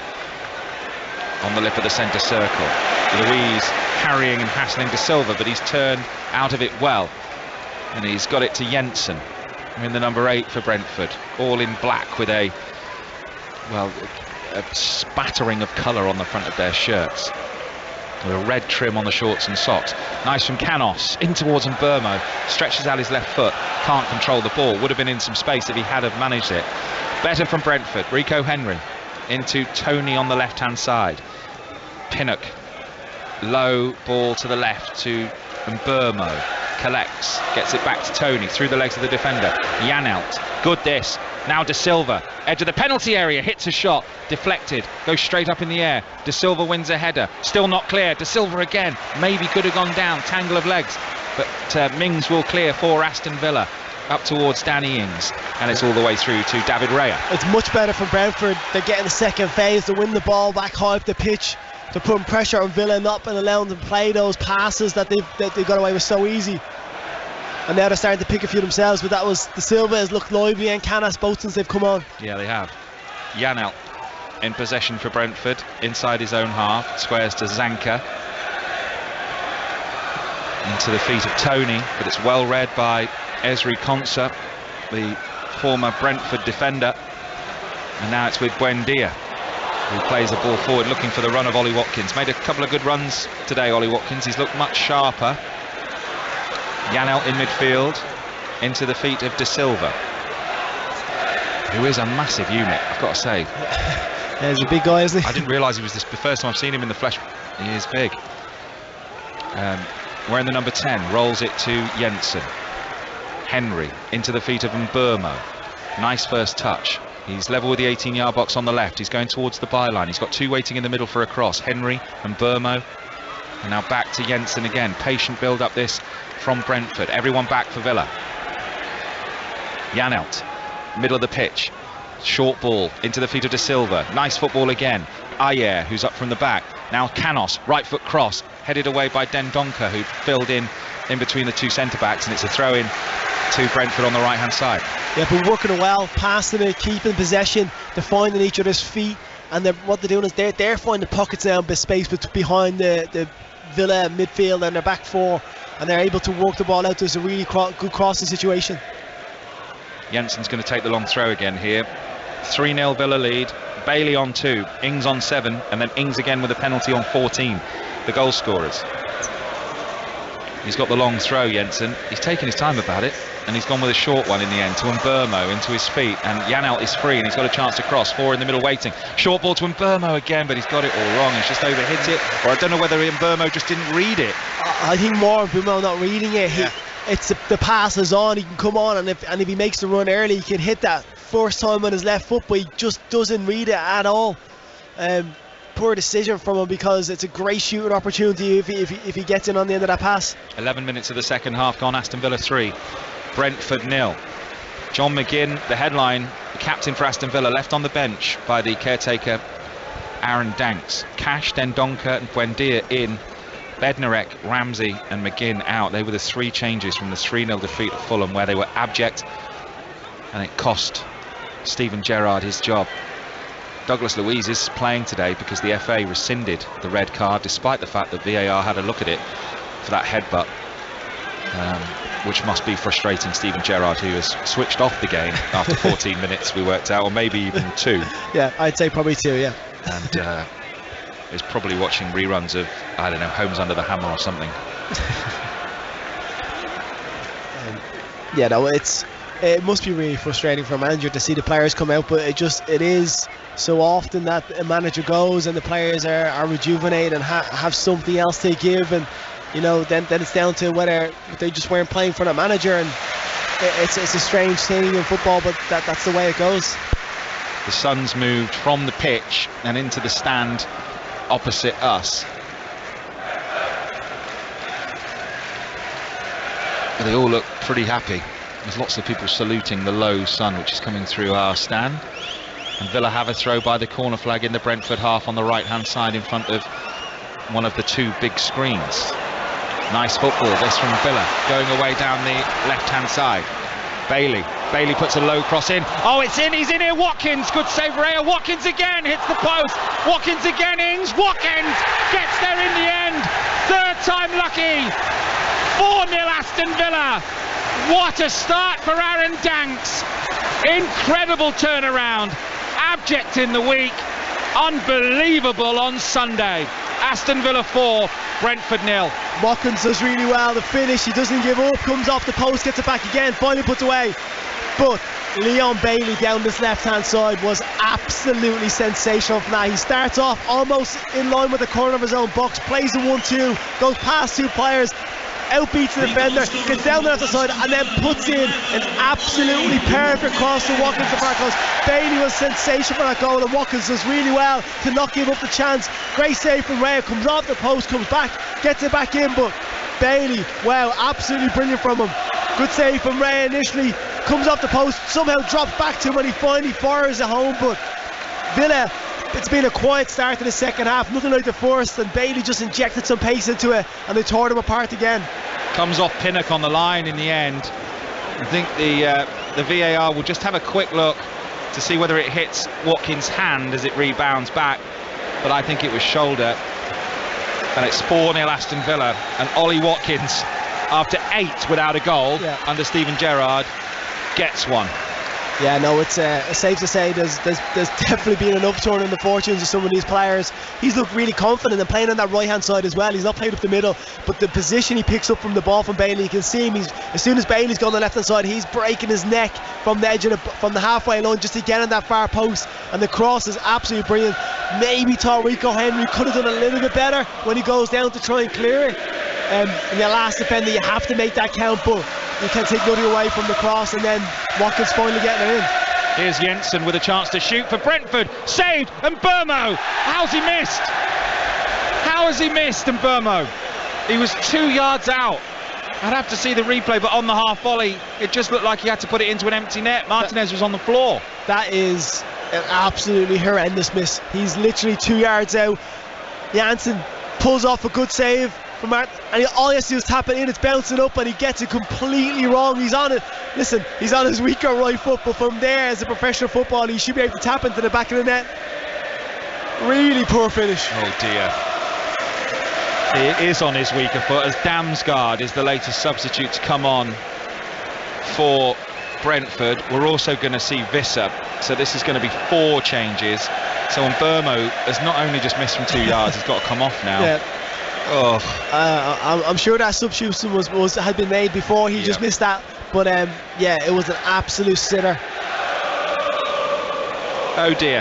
So that was their best chance by far, and you fancy Burmo to score that. Yeah, he's looked lively throughout the game. They've had very limited service with himself and Tony, but he's been one that's started a lot of the good play and looked very energetic in the final third. But that's it. That's a terrible miss. 4-0 Aston Villa, and Brentford just look all over the place defensively. It's, this is harking back really to their conceding 5 as they have a shot from distance from Visser, but it's saved comfortably by Martinez. Yeah, Visser picked up a really good position there, edge of the box turns, and for the first time Mings and Konsa haven't gone out to close him down, so he gets a sight at goal and tries to find that top corner, but doesn't connect it the way he wants. He's taken Zanka off as well, by the way. So since half time, Zanka, Onyeka and Burmo and Roerslev have been replaced by Canos de Silva, Visser and Damsgaard, and we're going to see John McGinn, the club captain, come on for Aston Villa. Not a bad time for him to come on. And I wonder whether he'll play him in a different position. You were mentioning he's been playing higher up the pitch. You'd like to see him as a proper number 6, number 8, proper midfielder. Yeah, I just think that, and I've seen him a couple of times for Scotland as well, and he's playing really high up, almost like a false centre forward, and he's going in beside Dendoncker now, which means he's back in the middle of the park, and that's a position you want to see him in. I think he's so industrious. His work ethic was amazing when they were in the Championship in the first season back in the Prem. When he was in that centre midfield role, he was such a pivotal part, and I think it's important that he continues on to get back in that position. So Leander Dendonker's gone off and McGinn is on, and interestingly gets the armband from Martinez and puts it straight on, the rainbow armband. There's rainbow laces out there as well today, promoting more inclusivity for the LGBTQ plus community in sport and football, wider society. As McGinn gets his first touch, as that's good strength from Tony, comes off Tony to Canos to McGinn, cleared away by Ayer, who's sliding in on his right. The game's beyond Brentford now, and with 27 minutes plus added time, as a footballer, Stephen, in this situation, very difficult to motivate yourself because you know the game's gone. It's a difficult position to be in. It's hard, and the thing is, you know, they started off second half quite brightly. They came out, he made changes, they changed the style and system slightly, and you're kind of in the position where you go, right, let's win the second half, let's go out and make sure the second half are better. And now that's gone out the window. 2 more subs on, and it's a clever move, I think, from Danks to put McGinn on now, because he's a player who's going to want to prove a point. He's going to want to come in and prove that he should be in this team and playing, and it's quite an astute way to bring him on, still with enough time to have an impact and lift this team as well. So yeah, Villa have just been dominant. Southampton have equalised against Arsenal. Southampton 1, Arsenal 1. Armstrong with an El Yunusi assist in the Premier League. Arsenal took the lead through Granit Xhaka in the 11th minute, and Leicester are 3-0 up at Wolves now. Maddison back in the side, Jamie Vardy with the assist, and you start worrying for Wolves. So we've got Villa and Wolves now potentially are going to be shopping in the same market for a replacement for a manager to essentially come in and do the same thing. Yeah, but the Villa one at the moment seems to be doing okay, so yeah, maybe he'd be getting a bit longer. Cash for Villa. Yeah, I mean, unless Pochettino says I'd like the job, I mean, it is going to make them more attractive, this win. I know that sounds ridiculous, but just for any prospective manager to see what they can do. Yeah, the thing is, it's if they've been so long as a club that the players haven't performed, that haven't shown this sort of energy and just the quality in the final third. At times they played some fantastic football. Any prospective manager is going to come in here, is going to look at this and think, right, I could get a song out of these. I can do well with this squad of players. Yeah, can we finish in the the top 7 or 8? Can we win a cup? As Tony could be in here. Nice first touch, Tony, to the byline, and then unfortunately just slipped as he was trying to put the ball back across with his left foot, but it was good pace and awareness to get in ahead of Martinez, and it's a goal kick for Aston Villa with 65 minutes gone. It's 4-0. Yeah, it's a great first touch just to lift it over. Konsa though gets around well, and it was going to be a really tight angle to try and squeeze that back in. I really like Tony's blackout boots. Yeah. Just all black. All black, yeah. Love them. Goal kick then for Villa. Leading by 4-0. Bailey, Ings, Watkins with the goals. As Danny Ings chases on the far side on a hat-trick. He's worked really hard. Took his first goal beautifully, Danny Ings. Low cross in from Bailey. First time finish. It was tight, the offside, but they didn't put the lines down. The VAR didn't, and he was deemed to be onside. They went with the on-field decision. It's really good work from Konsa to win the ball back for Aston Villa. It's Buendia, who's been excellent, back in the side. And that's a foul, and I've just given him the commentator's curse. And Brentford have a free kick, and the ball's been kicked away there by Watkins. I think it was Ivan Toney, I think, who just smashed the ball away. You got to just say frustration, but it was a silly foul from Buendia, who, like you said, he's been excellent in the match. His position, his energy, his movement. When he's found the ball, he's delivered and he's passing really well. He's been creative in that final third, and the lineup, the shape that they have about them at the moment, it's worked really, really well. Look at his press again. Bailey again. Moving forward, square ball, Watkins into Buendia, back heel from Ings, really good football. Can Bailey get it out from under his feet and fashion a shot? It was good defending. Buendia's there again, wins the ball back for Villa. Now Bailey, they are not letting up. The work rate just hasn't dropped from Aston Villa the whole game. They've worked so hard, and we're midway through the second half. They're winning 4-0. Konsa on halfway. Chops it back to Ings. The Olays are going round Villa Park now. Brentford just haven't been able to deal with the pressure, have they? As soon as they've got after them, or in any way players have gone, they've given the ball away way too easy, and it's been in really, really poor areas of the pitch where Villa have been able to go on an attack. McGinn's definitely deeper. Yeah, this is where McGinn should play. I think John McGinn's a great player, and I think he's got too caught up with being that number 10, linking up with the front man, but he's been better. I always felt he was better when he was joining in the attacks instead of being already up there. You were missing out on having a creative, tough tackling, all-round midfielder, which I think he is. Buendia put a ball in towards Ings. It was intercepted just on the edge of the penalty area, as Ings would have been in for a chance for his hat-trick. Douglas Luiz got so much space to stroll into, deep in the Brentford half, to Ashley Young, up from left-back, puts a square ball in towards Ings. It's not properly cleared by De Silva, and diving in was Buendia, who's playing like his whole career rests on this. I think he might have just got cramp. Yeah, I'd say he has got cramp. It's well-deserved cramp, because he's been everywhere. Like the tenacity show just to get up and get after our pass, slides in the tackle. The fans absolutely loved it. He's breathing so heavily. He slid in for that and stood straight up, and then I don't know, he's not getting treatment as if it's cramp. I think he's just absolutely shattered, is he? Yeah, he's just saying, just give me a break. He'd lie down. Yeah, I don't know, the radio back across to as if something's happened, but here's another player. Like I said, it looks like Coutinho and Ramsey on to come on, and you know, I think what Buendia has offered is more in the attacking, in the defensive, and from the attacking point of view. So when Villa haven't had the ball, he's been one of the first ones to go press and win it back. Coutinho hasn't been able to do it, but then when he's got on the ball, he's been creative. Whereas Coutinho, we know the creativity is there if you can get that initial press and being part of the team. And you know, Ramsey coming on again as well now, another player, a young player that's got great, and Bailey's getting all the plaudits here from the teammates, and it's well deserved. I think he has been absolutely outstanding today. He's getting a standing ovation from the crowd. He's been brilliant. Goal assist, got them moving, didn't he? Got them underway with that beautiful left foot finish from a well-worked short corner from just inside the penalty area, which had too much pace on it for Raya. And Buendia's gone off as well. The pair of them have been absolutely outstanding for Aston Villa. And Jacob Ramsey, who was dropped for today's game, is back in to the side as a substitute, along with Philippe Coutinho. Now, how do you solve a problem like Coutinho? 1 goal in 21 Premier League appearances for someone who we know on his day is one of the best creative players in Europe. Oh, when he first came back to Villa, he had a couple of moments, he wasn't even fully fit, and you're watching going, some of his passing, some of his positional play, his creativity, his intelligence as well.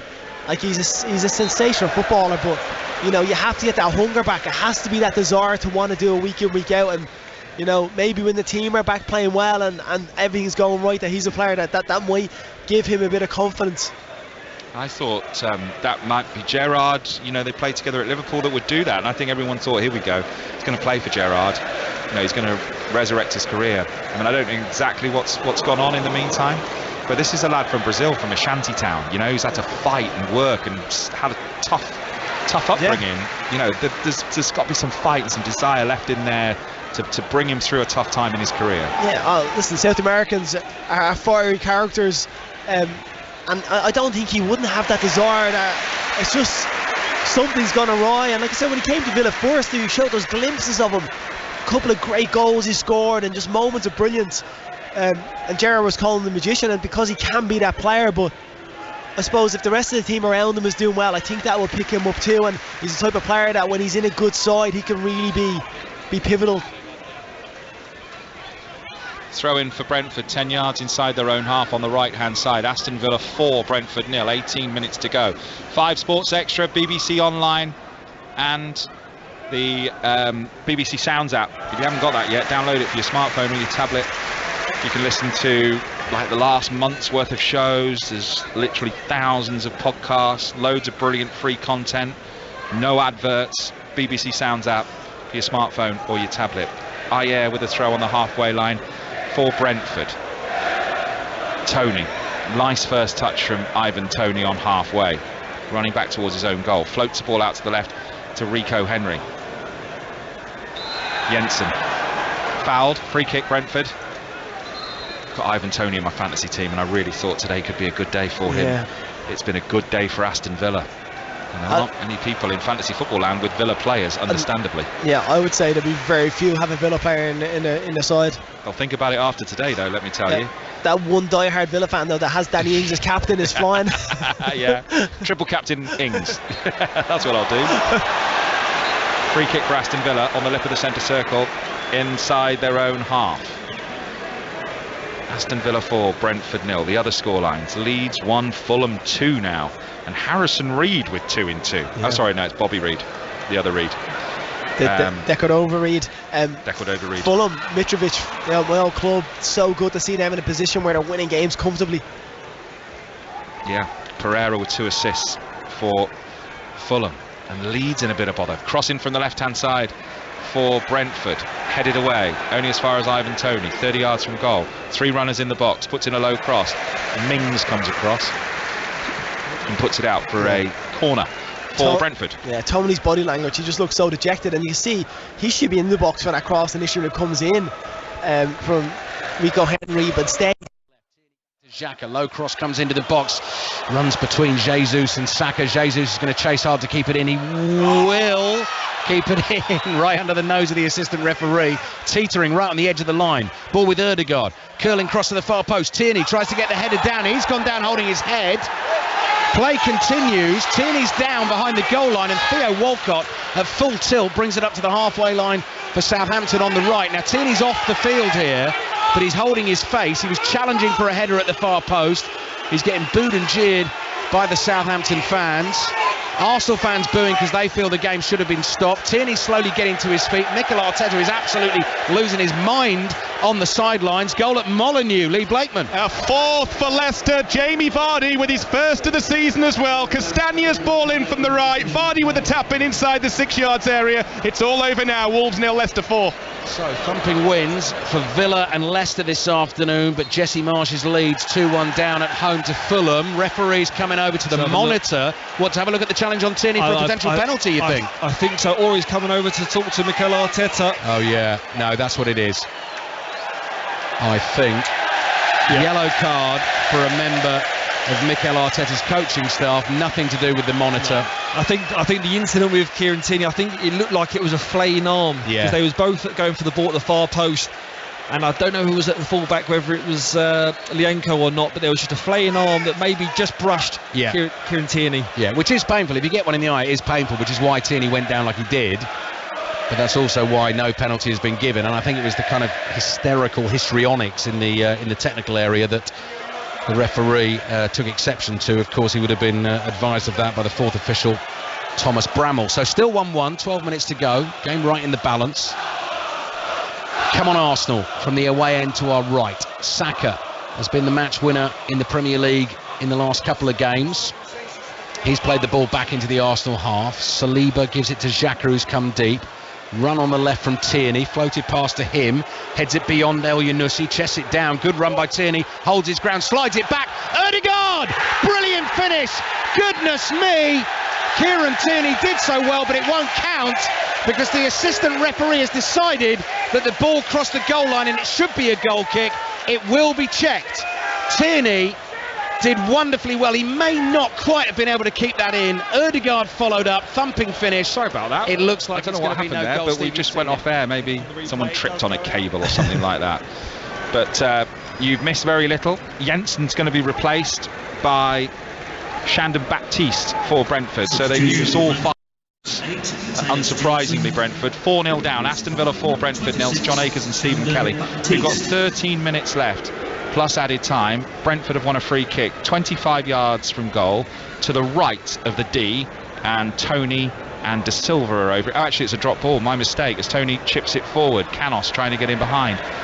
Ashley Young on his left foot tries to clear, but I think it's come off a Brentford player. Yeah, clears it against the Brentford player's legs, and it's a goal kick for Aston Villa. Yeah, it's to be fair, lucky you didn't really miss much when you were gone, and people listen to this because it was quite a quiet few moments, which in what's been a pretty busy game all afternoon. But it looks like Villa are probably going to make another substitute, and you have to just give them credit for the way they played, the way they've gone about the business. I think Mings and Konsa have been excellent. Marshall and Toney, who's had very little service, and when he has had the ball, he's not been able to do anything with it.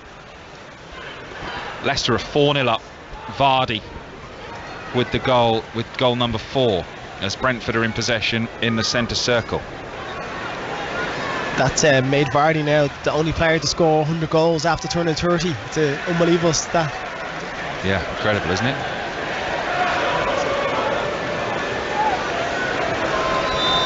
doesn't have that many games in his legs. I think that's why he's able to go that long, isn't it? Yeah. Because he started so late from non-league. Yeah. I think it's like to score 100 Premier League goals from the age of 30. It's actually, it's ridiculous. Yeah. Ridiculous. And the player that they're going, I think Leicester, he's still going to be an important player for them. I know he can't offer what he did before. As a defender, he was horrible. He would just be sprinting after you, never letting up, and he can't do that to the same extent. But he's still got goals in him. Brentford are in possession on the halfway line. 11 minutes to go. Anything now you'd think would be a consolation unless something really remarkable happened. Aston Villa have been excellent. I know someone who went to scout Jamie Vardy for Crewe when he was at Stocksbridge Park Steels. He went to watch him 5 times, and I think on 3 of the occasions he got sent off. One of the other occasions he put someone in the stand and got booked. He had a fight in one of the games, and they just thought, I just don't know where we're going to keep him on the pitch. As Canos is in possession, puts a cross into the penalty area for Brentford. It's Coutinho with a little touch around the corner here for Ramsey, who runs clear and gets it to Ings on the left-hand side, gives it back to Ramsey. Ings goes on another forward run. They're midway inside the Brentford half on the left, and that's a foul from Ayer, and it's a free kick. And Ayer's just had pieces of people's shirts the whole game, gave away a penalty doing that in the first half. Hasn't had the best game coming into the side today for Ben Mee, who Brentford fans on social media are saying, what on earth are we doing dropping Ben Mee when we've just kept back-to-back clean sheets? Unless he's ill, unless there's something we don't know. Unless I know there's a lot of games in a week. That could be something that you're looking at, but Ben Mee is used to playing week in, week out. He doesn't miss games very often, and you would think, but he must be a Villa fan. He's been pulling jerseys for fun. Callum Chambers is on for Matty Cash for Villa, and we're going to see Ollie Watkins, who must be so relieved. 8 games without a goal for a striker, forward player, is a long time. Scored 14 in the Premier League. Big hug from Aaron Danks, the caretaker manager for Villa. One of those cool sideways handshakes from Neil Cutler. And he's into the dugout after a good day's work as Douglas Luiz puts the ball into the penalty area for Villa, but it's cleared away acrobatically by Visser, who was fouled, and it's a free kick for Villa on the edge of their own penalty area. 4-0. Fulham leading Leeds by 2-1. This would be some point for Southampton and great news for Manchester City, but it's Southampton 1, Arsenal 1. Xhaka for Arsenal, Armstrong for Southampton. What a season Fulham, your old club, are having. And I think it's one of those where they're talking a lot about Mitrovic, aren't they? I mean, everyone's talking about Mitrovic. And very few people are talking about the brilliant job that Marco Silva's quietly doing. Yeah, I think you know what it is. Fulham defensively the last couple of times in their league were really struggled, and I think he sorted that out. They look like a team that's really cohesive. They've got a great spirit about them, and getting him scoring in that league is massive for them because he's going to be the pivotal player for them. Coutinho plays a little ball forward, but it's intercepted, and De Silva picks it up deep in his own half for Brentford. He dribbles with the ball with his white boots, looks up, fouled by Coutinho, and a free kick for Brentford. 15 yards inside their own half on the right hand side. But Villa's still pressing, still trying to win the ball back high up the pitch, committing numbers forward, but they've done it in a really clever way. They've pressed together. It's all been triggered. It's not being sporadic and being able to play around. They've followed in behind, and you can see the shape about them. It's being excellent today. The team news for Spurs: Newcastle's out. Perisic's on the bench for Spurs. It's another one of my players. This defensive header from Ashley Young. Throw in for Brentford, right hand side, midway inside the Villa half. Kane and Son up the top. It's Sessegnon, left wing back. Has Conte and Joe Linton, Wilson and Almiron play across the front three for Newcastle. What a turnaround Almiron has had in form. He's just suddenly been able to add goals as Canos and Visser play some nice football down the right hand side for Brentford. 3 in the middle. Visser gets there, puts in a low cross. Konsa gets there and puts it out for a throw in on the right hand side. 4-0, 5 minutes to go. Might be your plane. Just seen a plane disappear between the stands. Can I stop and pick me up on the way?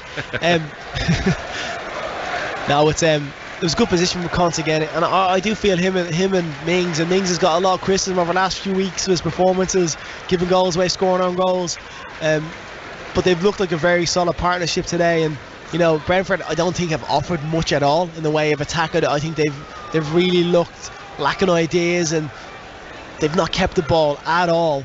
You know, this is probably the most they've done has been a long throw. Yeah. De Silva, little turn, good cross this time. Oh, it's not good. It's too close to Martinez, who dives on the ball. 6 minutes to go. Aston Villa 4, Brentford 0. So the live league table looks like this. Villa up to 14th and 12 points. And then below them, Southampton in 15th, Leicester 16th, Wolves in 19th, and Leeds in the bottom 3. No win in 7 now for Leeds, and just 2 draws in that time. And Fulham have gone 3-1 up, and Willian has scored with an assist by Harrison Reed. 3-1 Fulham. Jesse Marsch is going to be under massive pressure now. I like Jesse Marsch a lot, and the players and staff like him too, I think. Yeah, I was watching Leeds during the weekends, Leicester, and they look so open at times. You can play through them, and they're a team that. This is great play from Villa here. Yeah, really nice play, and it's a touch towards Ramsey, who's gone down the left-hand side. Can he get a cross in? It's a good challenge from Ayer, corner.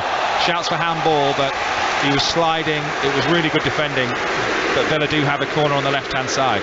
They've done that so well. Little triangle in the middle of the park, pop around and then spread it wide to, this time it's Ramsey, earlier before was Bailey, opening up their legs, get across in the box, and then what they're doing is they're breaking to get into the box. They're not standing and waiting on laurels, that they're actually making great moves in there.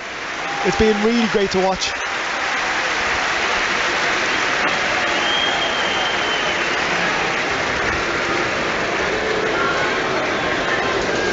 Corner going to be taken by Douglas Luiz on the left-hand side for Aston Villa. It's going to be a right-footed in-swinger. His left arm's in the air. In it comes. Good delivery, but Reyes there would have been good for a near-post run. And he bowls it out, Raya, to De Silva, who gallops over the halfway line down the right-hand side. He's got runners with him on the outside of him. It's with Damsgaard. Puts in a cross, and it's there easily for Martinez to gather. Looks like he might have hurt himself again. No, he's all right. You know what? That from Douglas Luiz. He just took the corner and he literally just sprinted the full length of the pitch in the 86th minute to try and stop that attack. You know, another player who's shown such good character, great energy about him. I think he's been another standout performer as well, as most of them have been, to be honest. It's difficult to pick a player and go, they haven't had the best game really in the Villa side, isn't it? I mean, it's just the combination of work rate, confidence, touch, finesse. I mean, they got off to a great start. Yeah. You know, you score on 1 minute 15 seconds or whatever they did. It's a great start, isn't it? But they weren't shocked by it, if you know what I mean. No. You know, sometimes when a team scores really early and then they just sit back, a team that's low in confidence, they didn't do that. They just kept going, and like they felt like we have these here and we're going to go for the throat, which was great to see. As Brentford are under a bit of a pressure, they're still pressing high up the pitch here, Aston Villa, as the ball's cleared down the line by Ayer. It's gone straight out of play. It's a throw-in to Villa. 3 minutes to full time plus added time. Aston Villa 4, Brentford 0. Last 9 goals scored by Villa before today, scored by 9 different players, and they do need Ings and Watkins, consistent scorers. They need those two to be scoring goals, and he'll be so pleased, Aaron Danks, that that's what's happened today, as Coutinho plays a nice first touch, tries to angle it inside towards Cameron Archer, who's come on for Aston Villa. Challenge goes in from Ashley Young, who is young at heart. Yeah, to be fair, he's been young in energy as well. He's not lacked anything today. It's great tackle on the front foot, pressing really high up the pitch again. 37 years of age, Ashley Young. It's 2 years younger than you. Yeah, I know. Me and Ash played together at Watford before he moved to Villa as well. De Silva for Brentford. Charging forward, gives it to Canos, who's fouled by Ashley Young, and then Ashley Young helps up Canos, and it's a free kick to Brentford on the right hand side on the halfway line. 5 Sports Extra from the BBC, live commentary on 5 Live on the way from Tottenham, the Tottenham Hotspur Stadium, their game against Newcastle. Should be really interesting, that. Yeah. Just to see where Newcastle are and to see how Spurs are after their defeat to Manchester United, which was comprehensive. Yes, they were poor against United, and dispatched them quite convincingly. But you're looking to see if Tottenham have the ability to bounce back now, if they've got the resilience, which is what the whole Conte thing is about, that they're not just a team that fades away. They're someone that can continually go at it in the consistency level. So yeah, it's a great match. Southampton 1, Arsenal 1. They're in added time there. They've got 3 minutes left of 5 added minutes at St Mary's. Southampton 1, Arsenal 1. Leeds have got 1 back against Fulham in stoppage time. It's Leeds 2, Fulham 3, and Brentford are in possession on halfway here. And still Leicester 4-0 up at Wolves, and they really do need, I would say, a manager to come in this week and get a grip on it.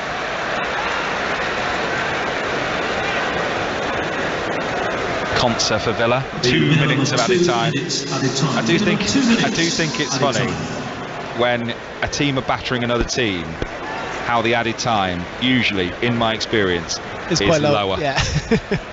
Regardless that Brentford have made 5 substitutes. Brentford have made 5 subs. Villa have made... And Villa have made... 3? Yeah. So we've had 8 subs. Yeah. And we've only got 2 added minutes. Yeah. And it's meant to be 30 seconds per... Not per substitute, but per lot of substitutions, isn't it? It shows a little bit of... from the referee's point of view, spare the bushes a little bit. Let's put them out of misery. Yeah. Yeah. For Brentford, slides one forward. Canos trying to get hold of it. Ashley Young's gone down in a heap. Is it Ashley Young? Yeah, it is. Yeah. 5 yards inside his own half, centre of the pitch. The goal for Leeds scored by Somerville. We missed some really good chances at Leicester, actually. Yeah, during the week. Played quite well, though. Young player was lively. Yeah. I'm pleased for him getting on the score sheet. Fulham have got to hang on there. I imagine they'll have a right go at Ellen Road. He's all right, Ashley Young. He's back on his feet and he's on the pitch.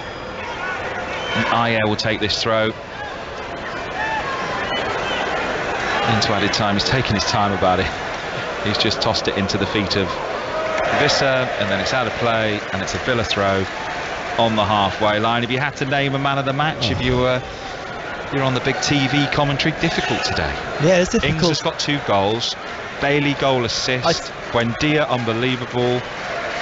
I think Bailey and Douglas Luiz have been the standout performers for me, but I'd give it to Bailey the fact that he's got those assists and the goal. Yeah. Even though he came off in the game, I think he the first minute of the game he injected pace, drove with the ball, and he was a big performer for me. Listen to that roar from the Holt end. Everyone on their feet around the ground. The post-Steven Gerrard era, the Aaron Danks era, it could well be, starts with an unlikely, let's be honest, 4-0 win for Aston Villa. And it wasn't a lucky 4-0, they were unbelievable. And Brentford weren't at it away from home once again, but we know they'll recover and they'll be back. But that's some performance. It's their first win over Brentford since 1947. It's taken them 9 matches to find a win, but that was quite something, Stephen Kelly. Yeah, honestly, I just think of all the saves Raya pulled off in the game as well. It was like a really convincing, comfortable win for Villa. They played great football.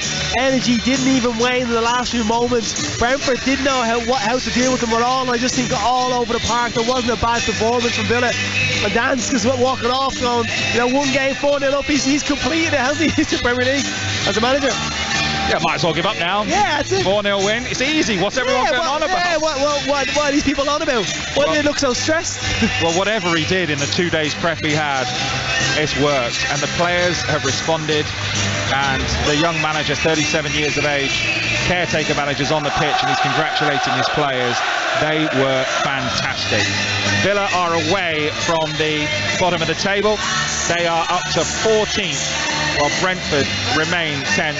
Thank you for being with us. More on the BBC Sport website. We've got another live commentary for you coming up as well on 5 Live Sport. Tottenham versus Newcastle. Stephen, go well, safe travels. Yeah, thank you very much. Cheers, Joe. Thank you for your company this afternoon. Thank you for being with us. It's finished here. Aston Villa 4, Brentford 0.